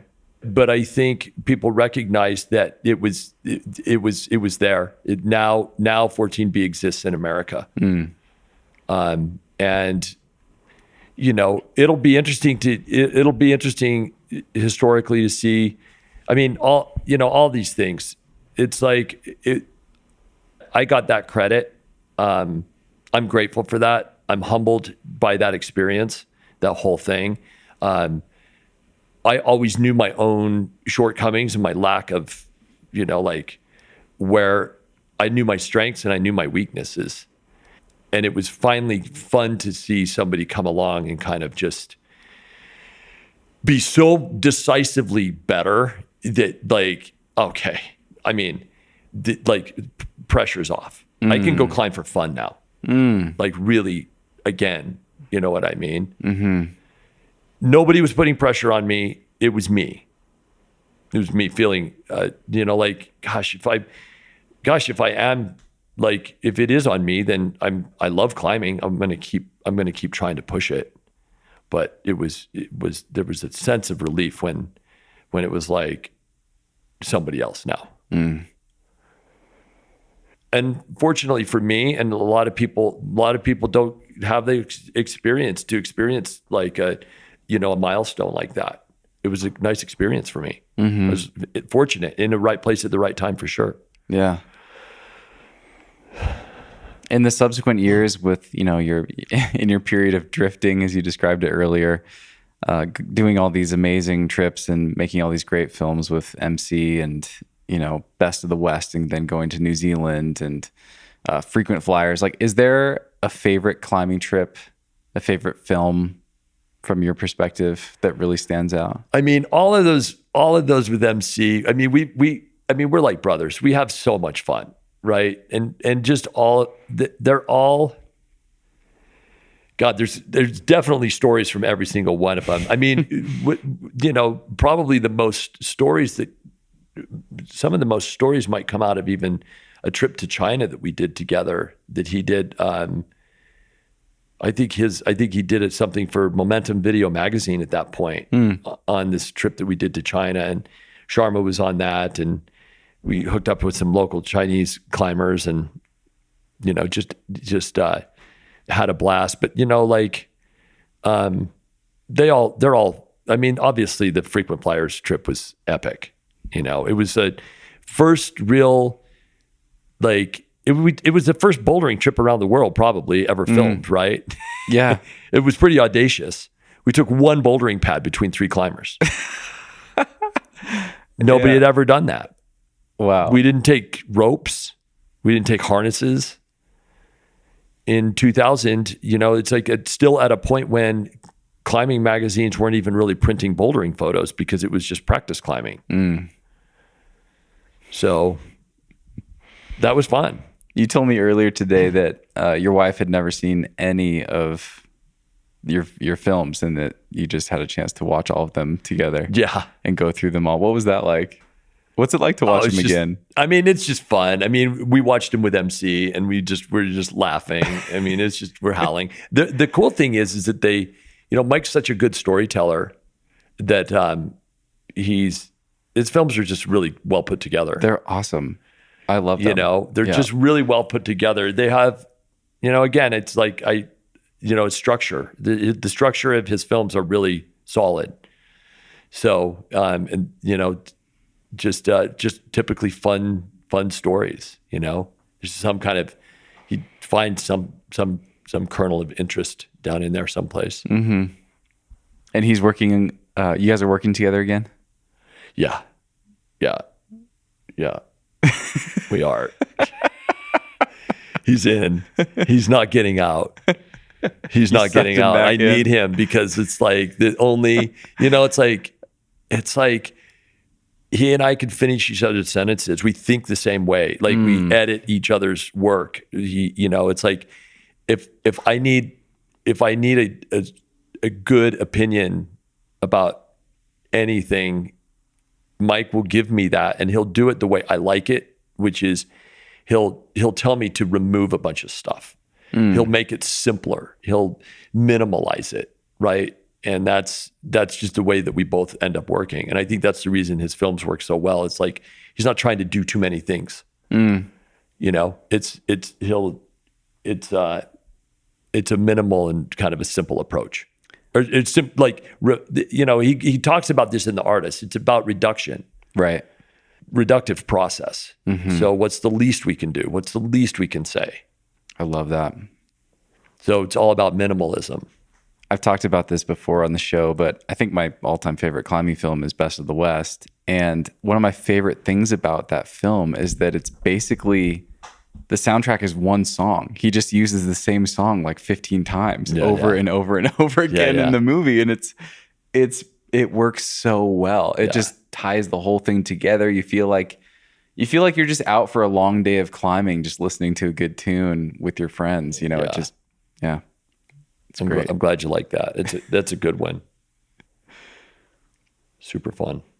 I asked you today what Mike's role was with Grasshopper, and you just said that he's just basically interchangeable with you, that you guys just both are Swiss Army knives and do all the things. Yeah, I mean, we can, between Mike and Bailey and I mean, we're the 3 people that understand the business inside and out. like every aspect of it. Now we have other people in there that are learning it, and they're doing a fantastic job. We brought in an amazing CEO and a financial guy, and like we're trying to run it like a real company. And they've been invaluable in the growth process for us, and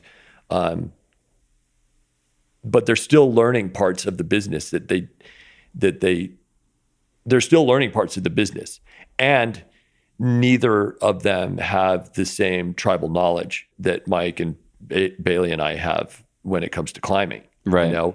So they're successful business people, and they are putting into the best, like we're implementing best business practices and systems and processes and things like that are really important. Financial responsibility, all these things, right? Implementing timelines and like allocating budgets and things like that. But there's certain aspects to what we're doing that's still just an educational process. And it's like we're still peddling an idea, and it's like the light bulb goes off if I walk you through the shop like you came in today, you probably had a lot of questions. Yeah. Then I start walking you around, start answering some of the questions. And I mean, you seemed like it made a lot of sense. It made a lot of sense before I even came in today, man. I mean, I saw some of your videos. I love climbing on the boards. But, I don't think that any of them are perfect. I think I have some from climbing a lot on the moon board and the tension board, I'm like, that's cool, but I would tweak if it were me, I would have tweaked this, or, I wonder why they didn't do that, or things like that. And just seeing your videos and some of your promotions so far, I had that feeling with Grasshopper, just seeing what you were doing, like, wow, they might have really nailed it. They might have really, this is cool. This is new. And it addresses some of those problems that were because I'm the same way. I'm an engineer, I'm a problem solver. I always think of things through that lens of, if something is bothering me, whether it's a song I'm listening to or a product I'm using or anything, I'm pretty aware of why, or I'm really curious. I want to know why, like why, what would I change about this? I love kind of picking things apart like that. Yeah. So I mean, it's really cool. It's awesome to see what you're doing. Thanks. Yeah. Yeah. So it starts to make sense, like when you're kind of walked through it, right? But like we were even talking about it earlier today. Like it's hard for people to even wrap their head around the scale and the forces that are involved with all of this and the engineering that goes into it. And I think that there's I see, and it's not misinformation like that term is being thrown around these days. Fake news. It's not fake news. It's not misinformation, but there is a lot of naivete out there and a misunderstanding of like what one of these adjustable climbing walls actually needs to do and how it needs to function. And I think that it's a process of education. And so when we get in front of people or people come to our showroom, they start to get it. They're like, oh, I see. Right. And so that's just a long game. And Mike and Bailey and I, because we understand climbing, because we understand climbing culture, because we're friends with some of the most influential people out there, we can continue to peddle these ideas and get more and more traction. It seems like you've always been able to kind of zoom out and see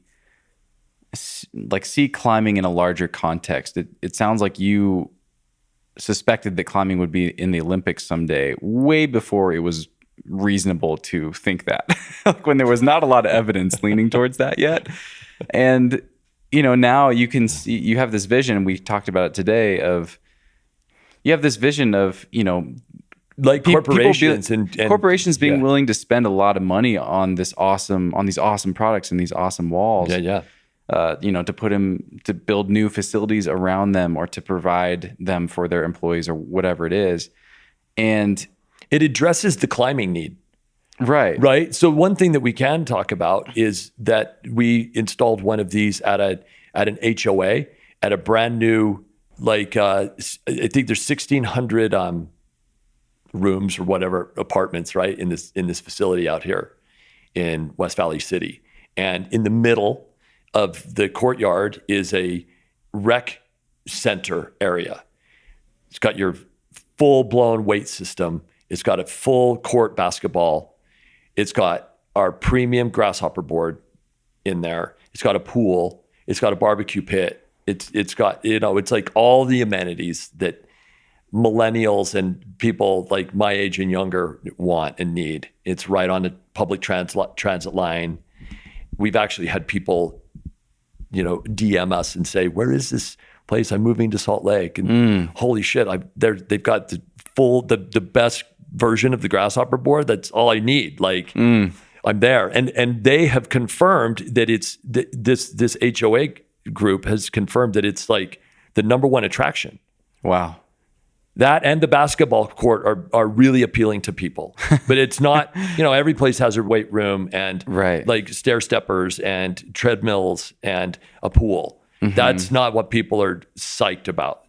I've even been in there when people have come in and gone, "Holy shit, that's sick. This is the place I'm going to rent from," right? Yeah. So it's like, it solves the problem, like how many corporate campuses have climbing walls that are built that just are not getting used. They're not getting, they don't know how to staff them. They maybe built them too high and now you've got to deal with ropes and you've got to deal with harnesses. And it's like, people just want to go climbing. We've created something that allows you to go climbing. And just like a treadmill is probably the best way to train for climbing Everest, a routine on a treadmill is the best way to train for Everest. It's like our board, the Grasshopper board, I think is as good as anything to train for your projects outside. I think because I think you can tailor make it for what it needs to be. And we've kept a lot of real estate open for future development, just even on the surface. You know what I mean? Like we haven't said this is the end all be all. I think that the way that it's set up right now is, as far as the hold set, nothing is going to change radically. I promise you that. Yeah. For the foreseeable future, if ever. But there's a lot of unused real estate on that board. We've covered the basics with what we've already got. Mm-hmm. Josh did a great job with that, right? Josh Larson. Yeah. Yeah. One thing I noticed on the board, it's very pleasant to climb on. And it's not like we were still doing, I climbed on it today for people listening. I got to try it out. And we were still doing climbs that had tensiony, weird moves that feel like outdoor movement, like you're not quite in the right body position and you just have to kind of suck it up and deal with it, which is what I love about the boards. Yeah. But it was still pleasant. Like the holds are comfortable and everything's ergonomic. Yeah. I'm curious how you think about, like, I think there is value in having some nasty little heinous holds on the indoor climbing walls to kind of, whether that's training physiologically or just mentally, or just getting used to it. Yeah. Any thoughts on that? Yeah. So I do have thoughts on that. So I think if you're going to train for a route like ice cream, you need to climb on holds like ice cream, right? What are those like? Like little tiny tweaky, like the size of a cigarette over 3 fingers. Yeah. Sharp. And I agree that you need to do that. That was not on the list of necessary things for this to start. The holds that we have on there right now I think that the hardest holds on there are as hard as any board out there. Yeah, there's still crimps on there. There's some nasty little holds on there, but they're not made they're made to be used at all the angles. And I think the way that it gets fine-tuned And I say this because I think that there's a way to fine tune it for exactly what you need it to be. That's the reason that we left that real estate open. And that is going to be more specific to the type of project that you might have. And, there are people like Josh Larson said, he's like, I don't want to climb on tweaky or smaller little holds. I mean, and that guy boulders, he's like, I can do V14s on this wall all day. That, it's not a big deal. They're just different kinds. They're compression, they're body tension, all this stuff. It's not just like nasty little tiny crimper holds. However, I want some of those because I like climbing on that stuff. I'm sure Dave Graham wants those because he loves that stuff.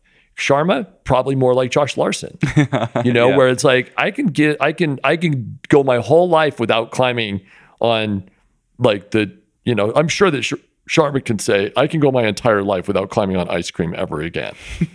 Right? Right. I'm sure he can say that. So, when he does things like in Best of the West, like the direct start to the flame and steep, slappy. Dude, that stuff is absurd. That is like, I will never, ever in my whole life, I can't even imagine climbing that stuff. I'm glad that I have a friend that I can watch do it. I like little nasty crimpers, and I there's a few of us out there that like that stuff. But I think that those would be optimized for 30, 40, 50 degrees overhanging. Okay.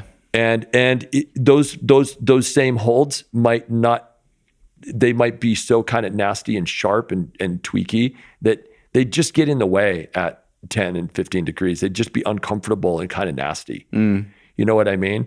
So I think that there's certain angles and certain types of holds at certain angles now that we can really go in and fine tune the board and really dial it in specifically for your specific project almost. Yeah. Does that awesome. make sense? Yeah, it does. Yeah. We've thought about this a lot. Right, I can tell. Yeah. We thought about this from the inception, and we purposely did not want to overdo. I mean, right now our board is as dense as a moon board, and we think that that's totally fine. That's adequate, but it's designed to be upgraded and more density added at a later date. We just think that it can be done in a more thoughtful way as we get more and more feedback and see what's missing. Cool. Let's zoom out for a second. Can you just describe where you guys are at right now? Like what products you have available for people, what you're offering for people? Yeah. So we have 3 sizes of climbing walls right now. Starting in the middle with the standard 8x12 size wall that is kind of the moon board. That's the same as the moon board. That's the same as the moon board. Same as the Tension has a set for that 8x12. Kilter has a set for the 8x12.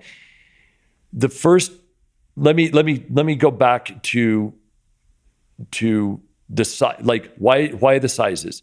First of all, a lot of people want one of these walls. The first barrier to entry is, well, some people would tell you that it's cost, but I can get around that because the things cost what they cost because that's what they cost. It's like if you want a good mountain bike, you're going to spend $8,000 for it. That's just the education part. That's the educational part. I can get around the cost. The part that is real, it's a real barrier to entry, and it will always be, is space. And these walls still take up a lot of space. You think of an 8x12 wall as not being that big, and it's not when you look at it inside a climbing gym, but it's pretty damn big when you go to fit it in your house. Yeah. And most garages don't have 12 and 13 foot ceilings. So we're working with a lot of people building houses that are designing our walls into their house. Oh, that's so cool. And they're creating space in their building plans, right? So we get architects reaching out to us, and they say, our customer has requested that we reach out to you guys and get all the specs we need to, get this wall. So because the 8x12 wall, I mean, that was the beginning. That was the moonboard standard. That seems like a perfect size wall, right? Kilter came along and said 12x12 is better. Well, 12x12 is definitely better. If you've got the space, it's better. More space is better. Does it need to get bigger than 12x12? I think not. That's maybe the biggest it needs to get. Will it get bigger? Somebody will make a bigger wall. Does it need to get bigger? I don't think it does. And neither does Josh. Josh thinks that he can set any relevant anything on a 12x12. He thinks he could even set like World Cup boulders on a 12x12. So that's where we're headed with that. So we'll put a 12x12 at the TC and we'll see what we can do with that. Okay. And that won't be with the set. That'll be something else. That'll be like, an experience. That'll be the beginning of some new direction. When you say the TC, that's the USA Training Center? Yeah, USA Climbing Training Center in Salt Lake. Yeah. And then probably the most relevant is the Ninja, which is 8 foot wide, but only 10 feet tall. And that was absolutely based on necessity. And that is, I can't even fit one of those in my house. Well, I maybe could over here, but it's not, I don't want to put it in here. Yeah, that would I can't really put it in my basement. That would and change I don't have space in my yard. And my garage is too short. Luckily, I have a 12x12 at my shop, so 10 minutes away. That's all mine. Did you start a climbing board company because you couldn't fit one in your house? Exactly. Just meeting his own needs. Yeah. No, I needed a good reason to make good photos again. Let's talk about that. You said that earlier today, and I was like, that is fascinating. You're a professional photographer, at least you have been in the past. Tell me about photography with a purpose or without a purpose. Well, the photography business is dynamic. It's challenging. It's arduous. And let's just face it. You're basically selling a service you're selling your service, right? And you're selling, in a way, you're just prostituting your creativity. And it's that, I don't mean to sound vulgar because but ultimately that's kind of what you're doing as a commercial photographer. And I love photography. I loved what we were doing back in the days with Pusher. We were pushing photography in our sport along, I think, in a way that resonated with people. And, a few years ago, Jared Roth kind of dusted off Pusher and kind of resurrected it, brought it back to life, and asked me if we could use some of those images. And I was like, yeah, cool. And I started seeing them and I saw all the reactions from people, and it was like, that's meaningful. Like those photographs actually resonate with people, so I just started ruminating on this idea of like the next evolution of my career. And I thought maybe if there's a way to get entrepreneurial. I met this guy, Jeremy Huckins, who's a fabulous engineer. We kind of bonded over like building out vans. Okay. And we were actually going to create a van company, a van build out company. Oh, no way. Yeah. It was not going to be called Grasshopper, and it was going to be something about vans. And we had a really great idea. And obviously you're into vans and the importance of van life, and I'm all about it. And I think ultimately Grasshopper made the right decision to pivot into climbing walls. It just happened because my wife was running Moon Climbing North America, so we had firsthand understanding of what was going on in the board market. We understood that it was super appealing. We understood that it was that the product market fit had not been met yet because nobody can climb on a moon board. You know what I mean? It's like for elite climbers, Right. made by elite climbers for elite climbers. And so when I say nobody can actually climb on that, it's like I love the Moon board. It's my second favorite board after my own. But I love the Moon board. I love the 2016 setup. I love those little yellow crimpers. I think that they're awesome, and I love doing the problems on there. And but like, I mean, 0.0001% of the climbing population can wrap their head around the Moon board. The lights are in the wrong place. The holes are too tweaky. Nobody can warm up on it. Nobody can give it a shot. And so it has really limited appeal. You know what I mean? You're only going to sell to the endemic market for so many boards, right? Mm-hmm. And I think that the LED boards are such a breakthrough. I see climbing blowing up. I know people want to climb. I know how much it costs to build a crappy climbing wall that's never going to be staffed properly. I've seen those collect dust over the years. Nobody knows what to do with them. They take up a bunch of space. And I just think this is the way to solve that problem. It's a win-win-win for everybody. You know what I mean? Like I can solve a problem for a corporate campus. I can solve their climbing needs way faster and easier and cheaper and better and more effectively than any company trying to build climbing walls. Yeah. It doesn't make sense. What makes sense is to drop one of my freestanding walls in and a pad and the lights and all the route setting is done. And there's a social aspect to this. I'm talking to corporate entities that are interested just in the fact that this is something that corporate managers can gather around and actually have a meeting around this thing. Oh, wow. They're like, awesome. Meetings are not happening when everyone's on a treadmill. Yeah. But wow, the social aspect of sitting around one of these boards and climbing is a really interesting thing to some of these tech companies that we're talking to. That is so cool. Yeah. It is really cool. Like the light bulbs start going off and you're like, this is the tip of the iceberg. This is just getting started. That's so exciting. We covered the 3 sizes. So you guys sell walls, you sell hold sets, you sell them separately or together.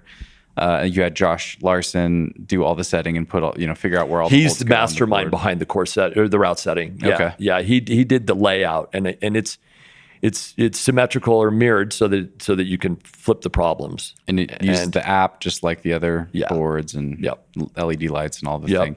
Tell me about the route function because that's unique and super cool. Yeah. So the route function is basically a series of animated boulder problems that is in a timeline, like a movie, it goes from one to the next.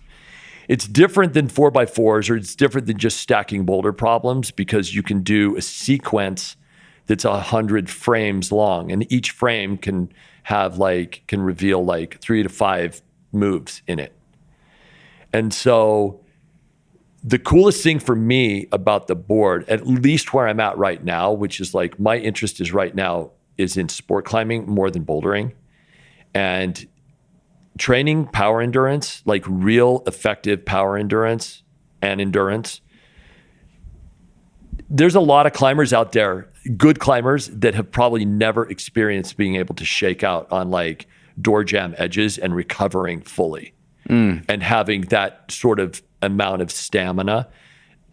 They see it in other climbers, but they've never experienced it. You can actually get that kind of stamina on this board. And I've seen good climbers try it with like tread walls and other kind of rotational kinds of things. And, I know that Jackie Goodoff used to go and try to do 1,000 feet of like 7B on a shunt or whatever they are, like the mini tractions or whatever in the Verdun Gorge to start getting his fitness up. I mean, people have tried it all these different ways, but the way that we're able to do it, on the same routes again. So these routes don't change. You can change the angle so you can dial in the exact difficulty. I put you on a route today that was 12A at 20 degrees, right? Yeah. You tip it back to 30 degrees and it's 13A. And that's pretty rad because like you can literally, I mean, it's almost a cheat code to get to 13A, right? Like you run enough laps on this thing at say 20, then you go to 21 degrees, then you go to 25 degrees, then you go to 28 degrees, you get to 30 degrees, you do it. It's just a faster way to get to that goal, right? Because the route is still 13A. Right. Doesn't matter how much you practiced it or cheated, the angle to get to it. It's like we know for a fact in training that like training moves easier at higher velocity gives you faster returns, right? So like modern training for like say speed climbing would be to teach speed climbing at like 10 degrees off vertical so that you learn all of the movements and all of the you get velocity, you get actual speed by training it. Imagine if you could have a speed wall that was 10 degrees off vertical and then you finally tip it back and you're incrementally keeping that speed up. Like by modern training practices, that would be the fastest way to get to that result. Is that what you mostly do is that how you're mostly training on it? I love to session with my friends and I'm not as committed as I should be to training. I'm also... Well, you're building a business right now. I'm building a business and I'm maxed and I climb for fun. Like when we climbed this morning, right? Yeah. I love that. And don't warm up very long. we didn't warm up enough, did we? But we could have because there's great holds on that thing. Yes, gun to my head, that's my favorite part about the board. And if like Bailey and I will try the same routes together, we'll go in there and we'll session. But it's like, look, the recovery time between boulder problems and the recovery time between routes is a totally different thing. So like, think of how long you sit underneath a route between Burns and Smith.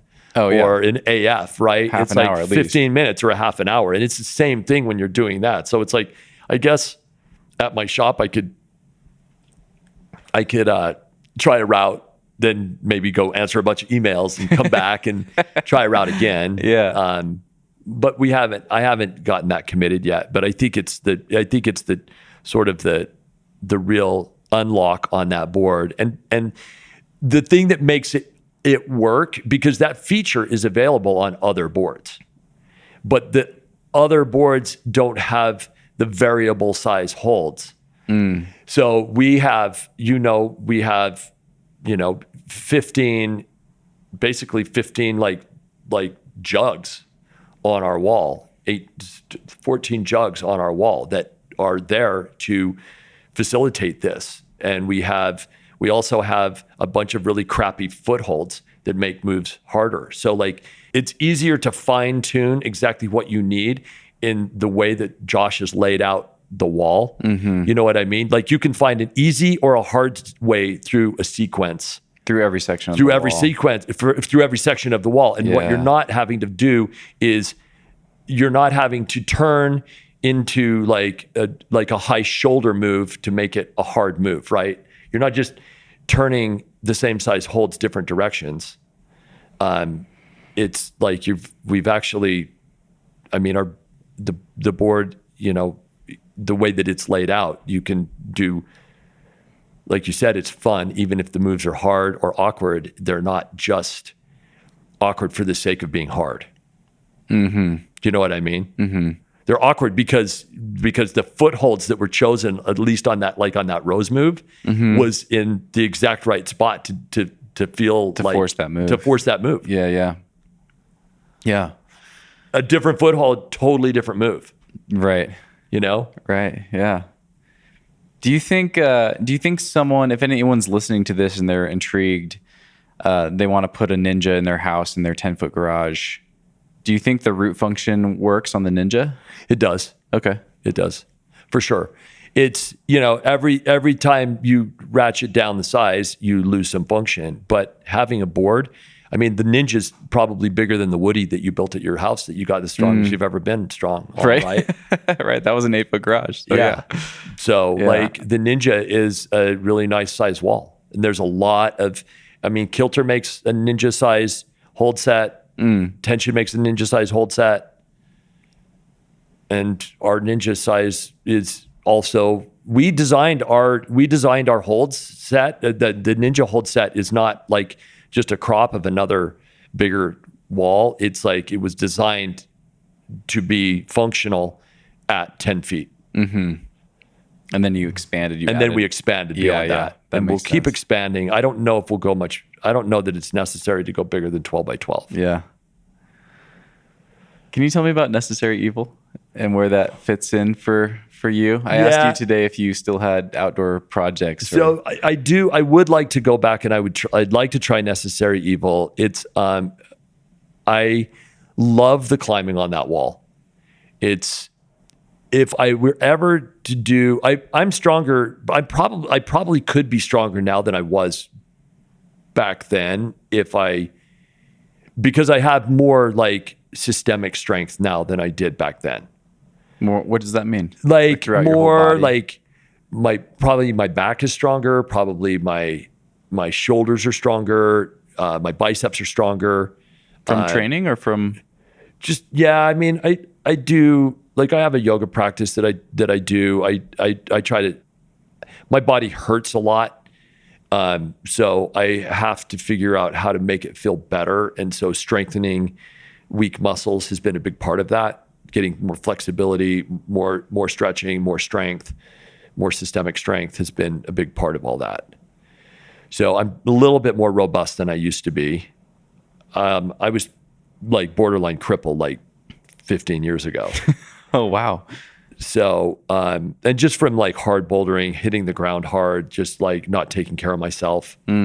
But it came back. Yeah. You feel good. That's cool to hear. Yeah. A lot of people just give into that, I think, and decide that they're old now. And yeah, fuck that. Awesome. That's not a viable option. I'm gonna keep fighting hard to keep to try to keep, like I don't need to be relevant. I don't need to do anything, but like I think I have a chance at doing Necessary Evil. Well, that'd be a hell of a story. It would be a hell of a story. The one thing that's kind of in my way right now is I have, and sounds so silly, but like I have this like trigger point in my lower wrist, this muscle that's just kind of locked up, and it's like keeping my index finger from working very well. But I'm waking it up. So if you've been around me for the last 6 months, I'm constantly like digging into my wrist and kind of trying to open this thing up. And we'll see. I mean, it's just I'm just prodding and poking around in there to try to get this thing like working again. So weird. Yeah. Do you want a tequila? I'd love one. All right. Yeah. I'm going to pour tequila and turn on this break. light. Yeah. Yeah. Reminds me of Mexico. Cheers. Cheers. Thank you. Yeah. Always good. We're back. We're back. Tequila in hand. You can hear the ice cubes. What are we drinking? I don't know, like Luna something. Okay. It's just a bottle that I bought the other day. It's similar to like Cazadores or. It's really good. Yeah, it's just. I don't sip on tequila very often. This is great. I spend a lot of time in Mexico. Okay. So. You surfing? Is that why? I love surfing. Yeah. Yeah, I love surfing. I think I listened to you on the Enormo cast some years ago. Oh yeah. And at the time it had sounded like you kind of were done. You're like done climbing and you were just like, I love surfing. I take some photos and life is good. Yeah, that was probably really just before this whole project got started. Okay. And I don't know why. I don't know. I do love surfing. If I could be anywhere in the world right now, it would be somewhere around surf. Also climbing. I mean, I love climbing, but it's like So if I could do Necessary Evil, it would be like that would right. be That's epic, what we were talking about. Yeah. right? But otherwise, Yeah. climbing to me is just I'll never be better than I was. And so it's like I love going climbing, but surfing is still a new challenge. You know what I mean? Was that always a big part of it for you, the challenge? Because it's interesting hearing you talk about the Grasshopper and how it fits your needs. I'm sure there's a lot of people listening to this thinking like, well, you're not rock climbing, you're not outside, you're not in nature, you're not checking all these other boxes. But it sounds like for you it's always been more about, again, moving forward with so like just so that there's no confusion, climbing outside is the pinnacle of climbing, and I'll always prefer to do that. However, with limited time, I can't spend 40 to 50 to 60 hours outside at any crag again in my life, probably. Right? I mean, that's so many hours. I know. That's really what you were doing? Well, yeah, when I was young, and that was my life. I mean, that was what I did, and maybe it was just 40 hours. Maybe it was just 30 hours a week, but I mean, it was a full-time, that's a full-time job basically, right? Yeah. And so what's important to me is that when I do go outside, those days that I go outside are the most important days. When I do go outside, I want to perform at a decent level. Not like I don't have to be world class. I'm happy. I like to say I want to be 8A fit. Like I just want to be 8A fit. That's fine. I can go anywhere in the world and I can climb 512s and 513s. I'm super happy, right? And Bailey and I can sort of do that together. And that's great. But like at the point that I'm at in my life right now with a job that is fairly demanding, and I know that there's not just me out there with a demanding job. I know a lot of other people that have real jobs that are demanding, and they've got families and they've got other things that they like to do. What's cool about the board is that it allows me an opportunity to stay within striking distance at all times. You got it. That's what's special about it. A viable way, and it's not just going to the climbing gym and hoping for a new set, which is always like moving a goalpost. Every time that they take down the V5 and they replace it with the V4, there could be 3 or 4 grades of disparity, in those grades, even though, I mean, they could replace the V5 with the V5 and there's one's V3 and one's V7, and you never know. Like it's just a moving target all the time. And so that model just doesn't work for me in a very real way. Yeah. the only indoor climbing that I've ever really gotten strong on is woodies. Woodies that remain the same, that you go back and you, like you said, like I've never been stronger than that time that I was climbing on my woody, lifting some weights and doing a hangboard session. It's like, and every single climber that's actually spent a season on a woody will tell you the exact same thing. Doesn't matter if it's a woody, a homemade woody, like a moon board, a tension board, a grasshopper board, it doesn't matter. If you're climbing on a woody consistently at 40 degrees, you're just going to get fucking stronger. Full stop. Yeah. And having that at your disposal means that your outside days are that much more meaningful. That you're not trying to make up for lost time. You know what I mean? I love being outside, but the thing is I can go outside and I can surf. I can go outside and go for a walk with Bailey. I can go outside and play golf. I like being outside a lot. But climbing is a little bit for me like I know what it feels like to be a good climber. I still want to feel like a good climber, and the fastest way for me to do that, the fastest way for me to get to be good, is basically on a woody. Yeah. Does that make sense? It does. Yeah, it totally does. What do you think is standing between you and Necessary Evil?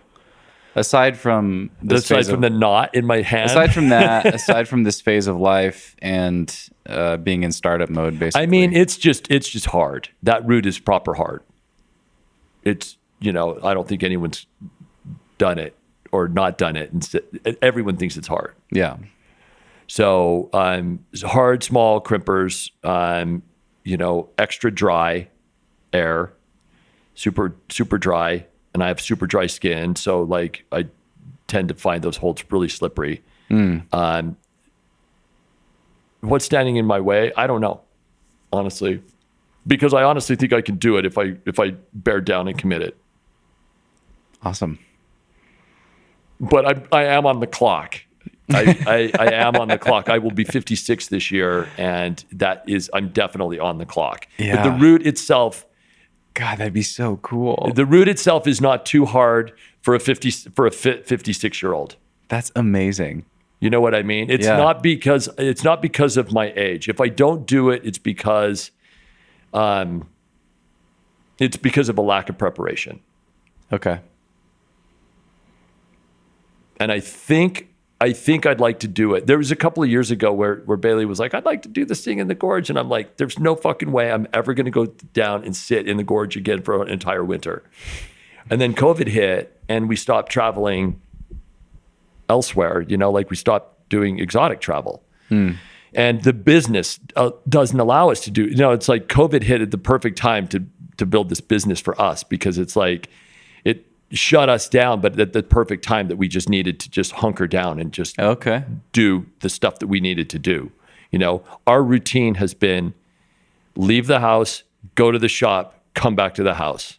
10 o'clock, have a tequila, go to bed, do it again the next day. You know what I mean? And that's been the routine for the entire 18 months of the pandemic. Wow. So I'm jumping on a flight tomorrow. It's like the third time since the pandemic started that I've been on a flight. Yeah. So, where were we? Necessary evil. What's standing in the way? Yeah, just lack of preparation. That's awesome. Do you have, I don't know if advice, it feels funny to ask advice for this, but I'll try it and we can tweak the question if needed. But do you have any advice for people out there that think that turning 56 is the end of the world and, they're doomed to be old and not be able to climb hard anymore? Well, like what has kept you said a fit 56-year-old, what has kept you feeling healthy and fit? I mean, could be movement, routines, I've or yoga, definitely lived diet, whatever. So I think it's because I've done, I think it's because I've lived my life with like, I abide by the regret mitigation program, right? Like I have lived my life pretty much the way I've wanted to live it. And I'm accountable for my decisions, my actions. And I mean, I've always lived actively. I've been able to keep a decent fighting weight. I've lived my life with some level of freedom when it comes to my time. So I've, geared my careers and my life around freedom and travel. So I feel like I've had 56 good years and I'm ready for a couple more, or more than that. I do think that, Bill Ramsey thinks that that he's finally plateaued, right? Like he'll tell you that at 61 or whatever. And 61 with a hip replacement. Yeah. And he's like, damn it. I think finally, I'm not going to get stronger. Like physiologically, I am like not able to anymore. And he might be right, but it's like, like I said, I try to practice some amount of yoga every single day. I try to just take decent care of myself and try to keep things in perspective and live literally without regrets. And that just takes some honest planning and kind of projection out, seeing things from a wider point of view than just living, just like right here. Does that make sense? Yeah. Is there anything you wish you'd known when you were 20 years old working in the foundry? Yoga. Yeah. Okay. Yeah. That's the only thing. That's what I tell my boy. I'm like, Do dude, yoga. if one thing, stay fit, strong, systemically strong, and flexible. How do you practice? Do you follow something? Do you watch something? Do you just have your own routine? I just spend a bunch of time on my mat. Okay. Every day? Sometimes literally every day. Yeah. Yeah. In the mornings, in the evenings, first thing I do in the morning with a cup of coffee, and the last thing I do in the evening with the tequila is I'm on the mat. I love that. That's the secret, folks.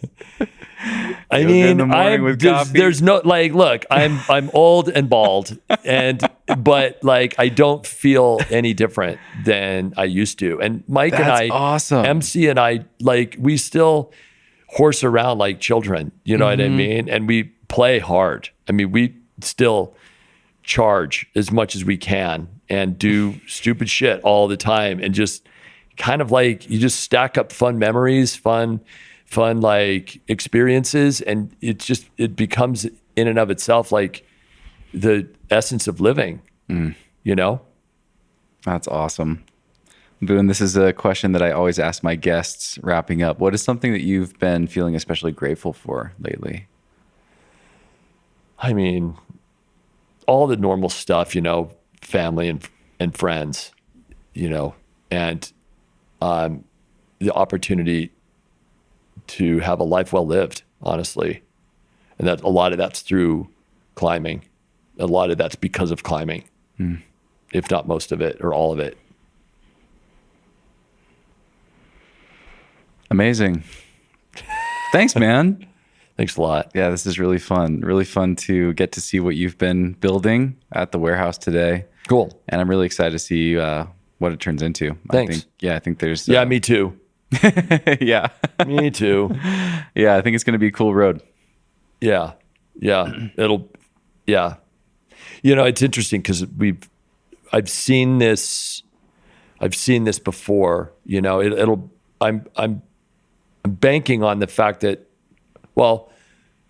I'm 99.9% sure that I'm right about this, about the direction finally. This is really the right direction for artificial climbing. And it's for so many reasons, but I'm not sure that it's not going to take a few more years for it to fully get rolling. And I'm used to that. We started Pusher in 1994 and nobody even remembered it. Everyone thinks it was something starting in 1999. You know what I mean? It takes a long time to really get a good pace going. It's not overnight. There's a metaphor for life in there somewhere. Yeah, for sure. For sure. Make good, prepare well. And we're prepared to stick it out. I mean, we're all really committed. That's awesome. All really believe in it. Very cool. So yeah. See you around. Yeah. Let's climb more, come by, hang out. Sweet. And we should get outside. I'd love it. Soon. That'd be great. I mean, it's a little hot. It's a little hot. Yeah, but I'll be back through. I mean, this is a stopping point between all the places I go. So yeah, I'll be back through for sure. Cool. Real quick, I want to share, I just remembered this. I'd planned to share this. I want to share the story of how we met. I don't think you remember this, which is 100% fine, but it was, I met you for the first time in the Agro Gully at Smith Rock, probably at least 5 years ago. Okay. And I hiked up to Burlmaster with a buddy of mine. I think I had already done the route and he was trying it and I was going to belay him. And we ran into you. You were up there with, I think, Ian Yurden. Yeah. Who's actually been on the show. Yeah. And I love Ian. Yeah, he's the best. I mean, I miss that guy so much. Those guys, you know. He's a riot. Yeah. And Will Nazarian, I think, was up there too. Yeah. With his dog Rowan. And we just were chatting, and we were all chatting about the route. I think Ian had just rebolted it or put glue-ins in, and you were trying it again. And he was trying to repeat it again, or I can't remember, but we were all talking about it, and you asked me for beta. And I remember having this moment where I was like, wow, this is so interesting. I felt like immediately really, I've never felt more insecure about my beta. I think I have really good beta generally, but Boone Speed asked me for my beta and I was like, oh shit, I hope it's good beta. Okay. So yeah, I'll break it down. This is what I do. But it really struck me immediately. I mean, I'd known who you were for years. I'd seen a lot of these climbing films. I'm really geeked out on the history of climbing, and I knew about Super Tweak and what you had done. And it just really hit me like, wow, this guy doesn't care who it is. You know, I saw this again when we went into Grasshopper this morning, and we're just all having a session, and you've got these two young guys in there working for you and feeding off of their energy. Yeah. It doesn't matter to you who it is. You're just a guy who loves climbing and is curious about people. And you just were so genuinely interested in me and just the rock climb. And you just wanted to climb the rock climb. Yeah. And I totally remember that conversation. Really? Yeah. Yeah, it really because there's like weird, like always weird beta up there, you know? Yeah. At Smith, it's like currency. Yeah, for sure. But anyway, I just it couldn't have been a better first impression of you, and it's so fun to be here and to be chatting with you, doing this. You know, cool. This is something that I hadn't even conceived of at the time, and really fun that it's come full circle. But yeah, anyway, cool. Just wanted to share that. It's been super fun chat for sure. Right on. Well, thanks, man. Yeah, of course. Cheers. Yeah, cheers. Move with the rhythm. Shake it up, stop when the clock hits 13. Sing 1, 2, 3, 4. Cause no one can do it like we do it, like we do it, like we do it. Cause no one can do it like we do it, like we do it, like we do it. Cause no one can do it like we do it, like we do it, like we do it. Cause no one can do it like we do it, like we do it, like we do it.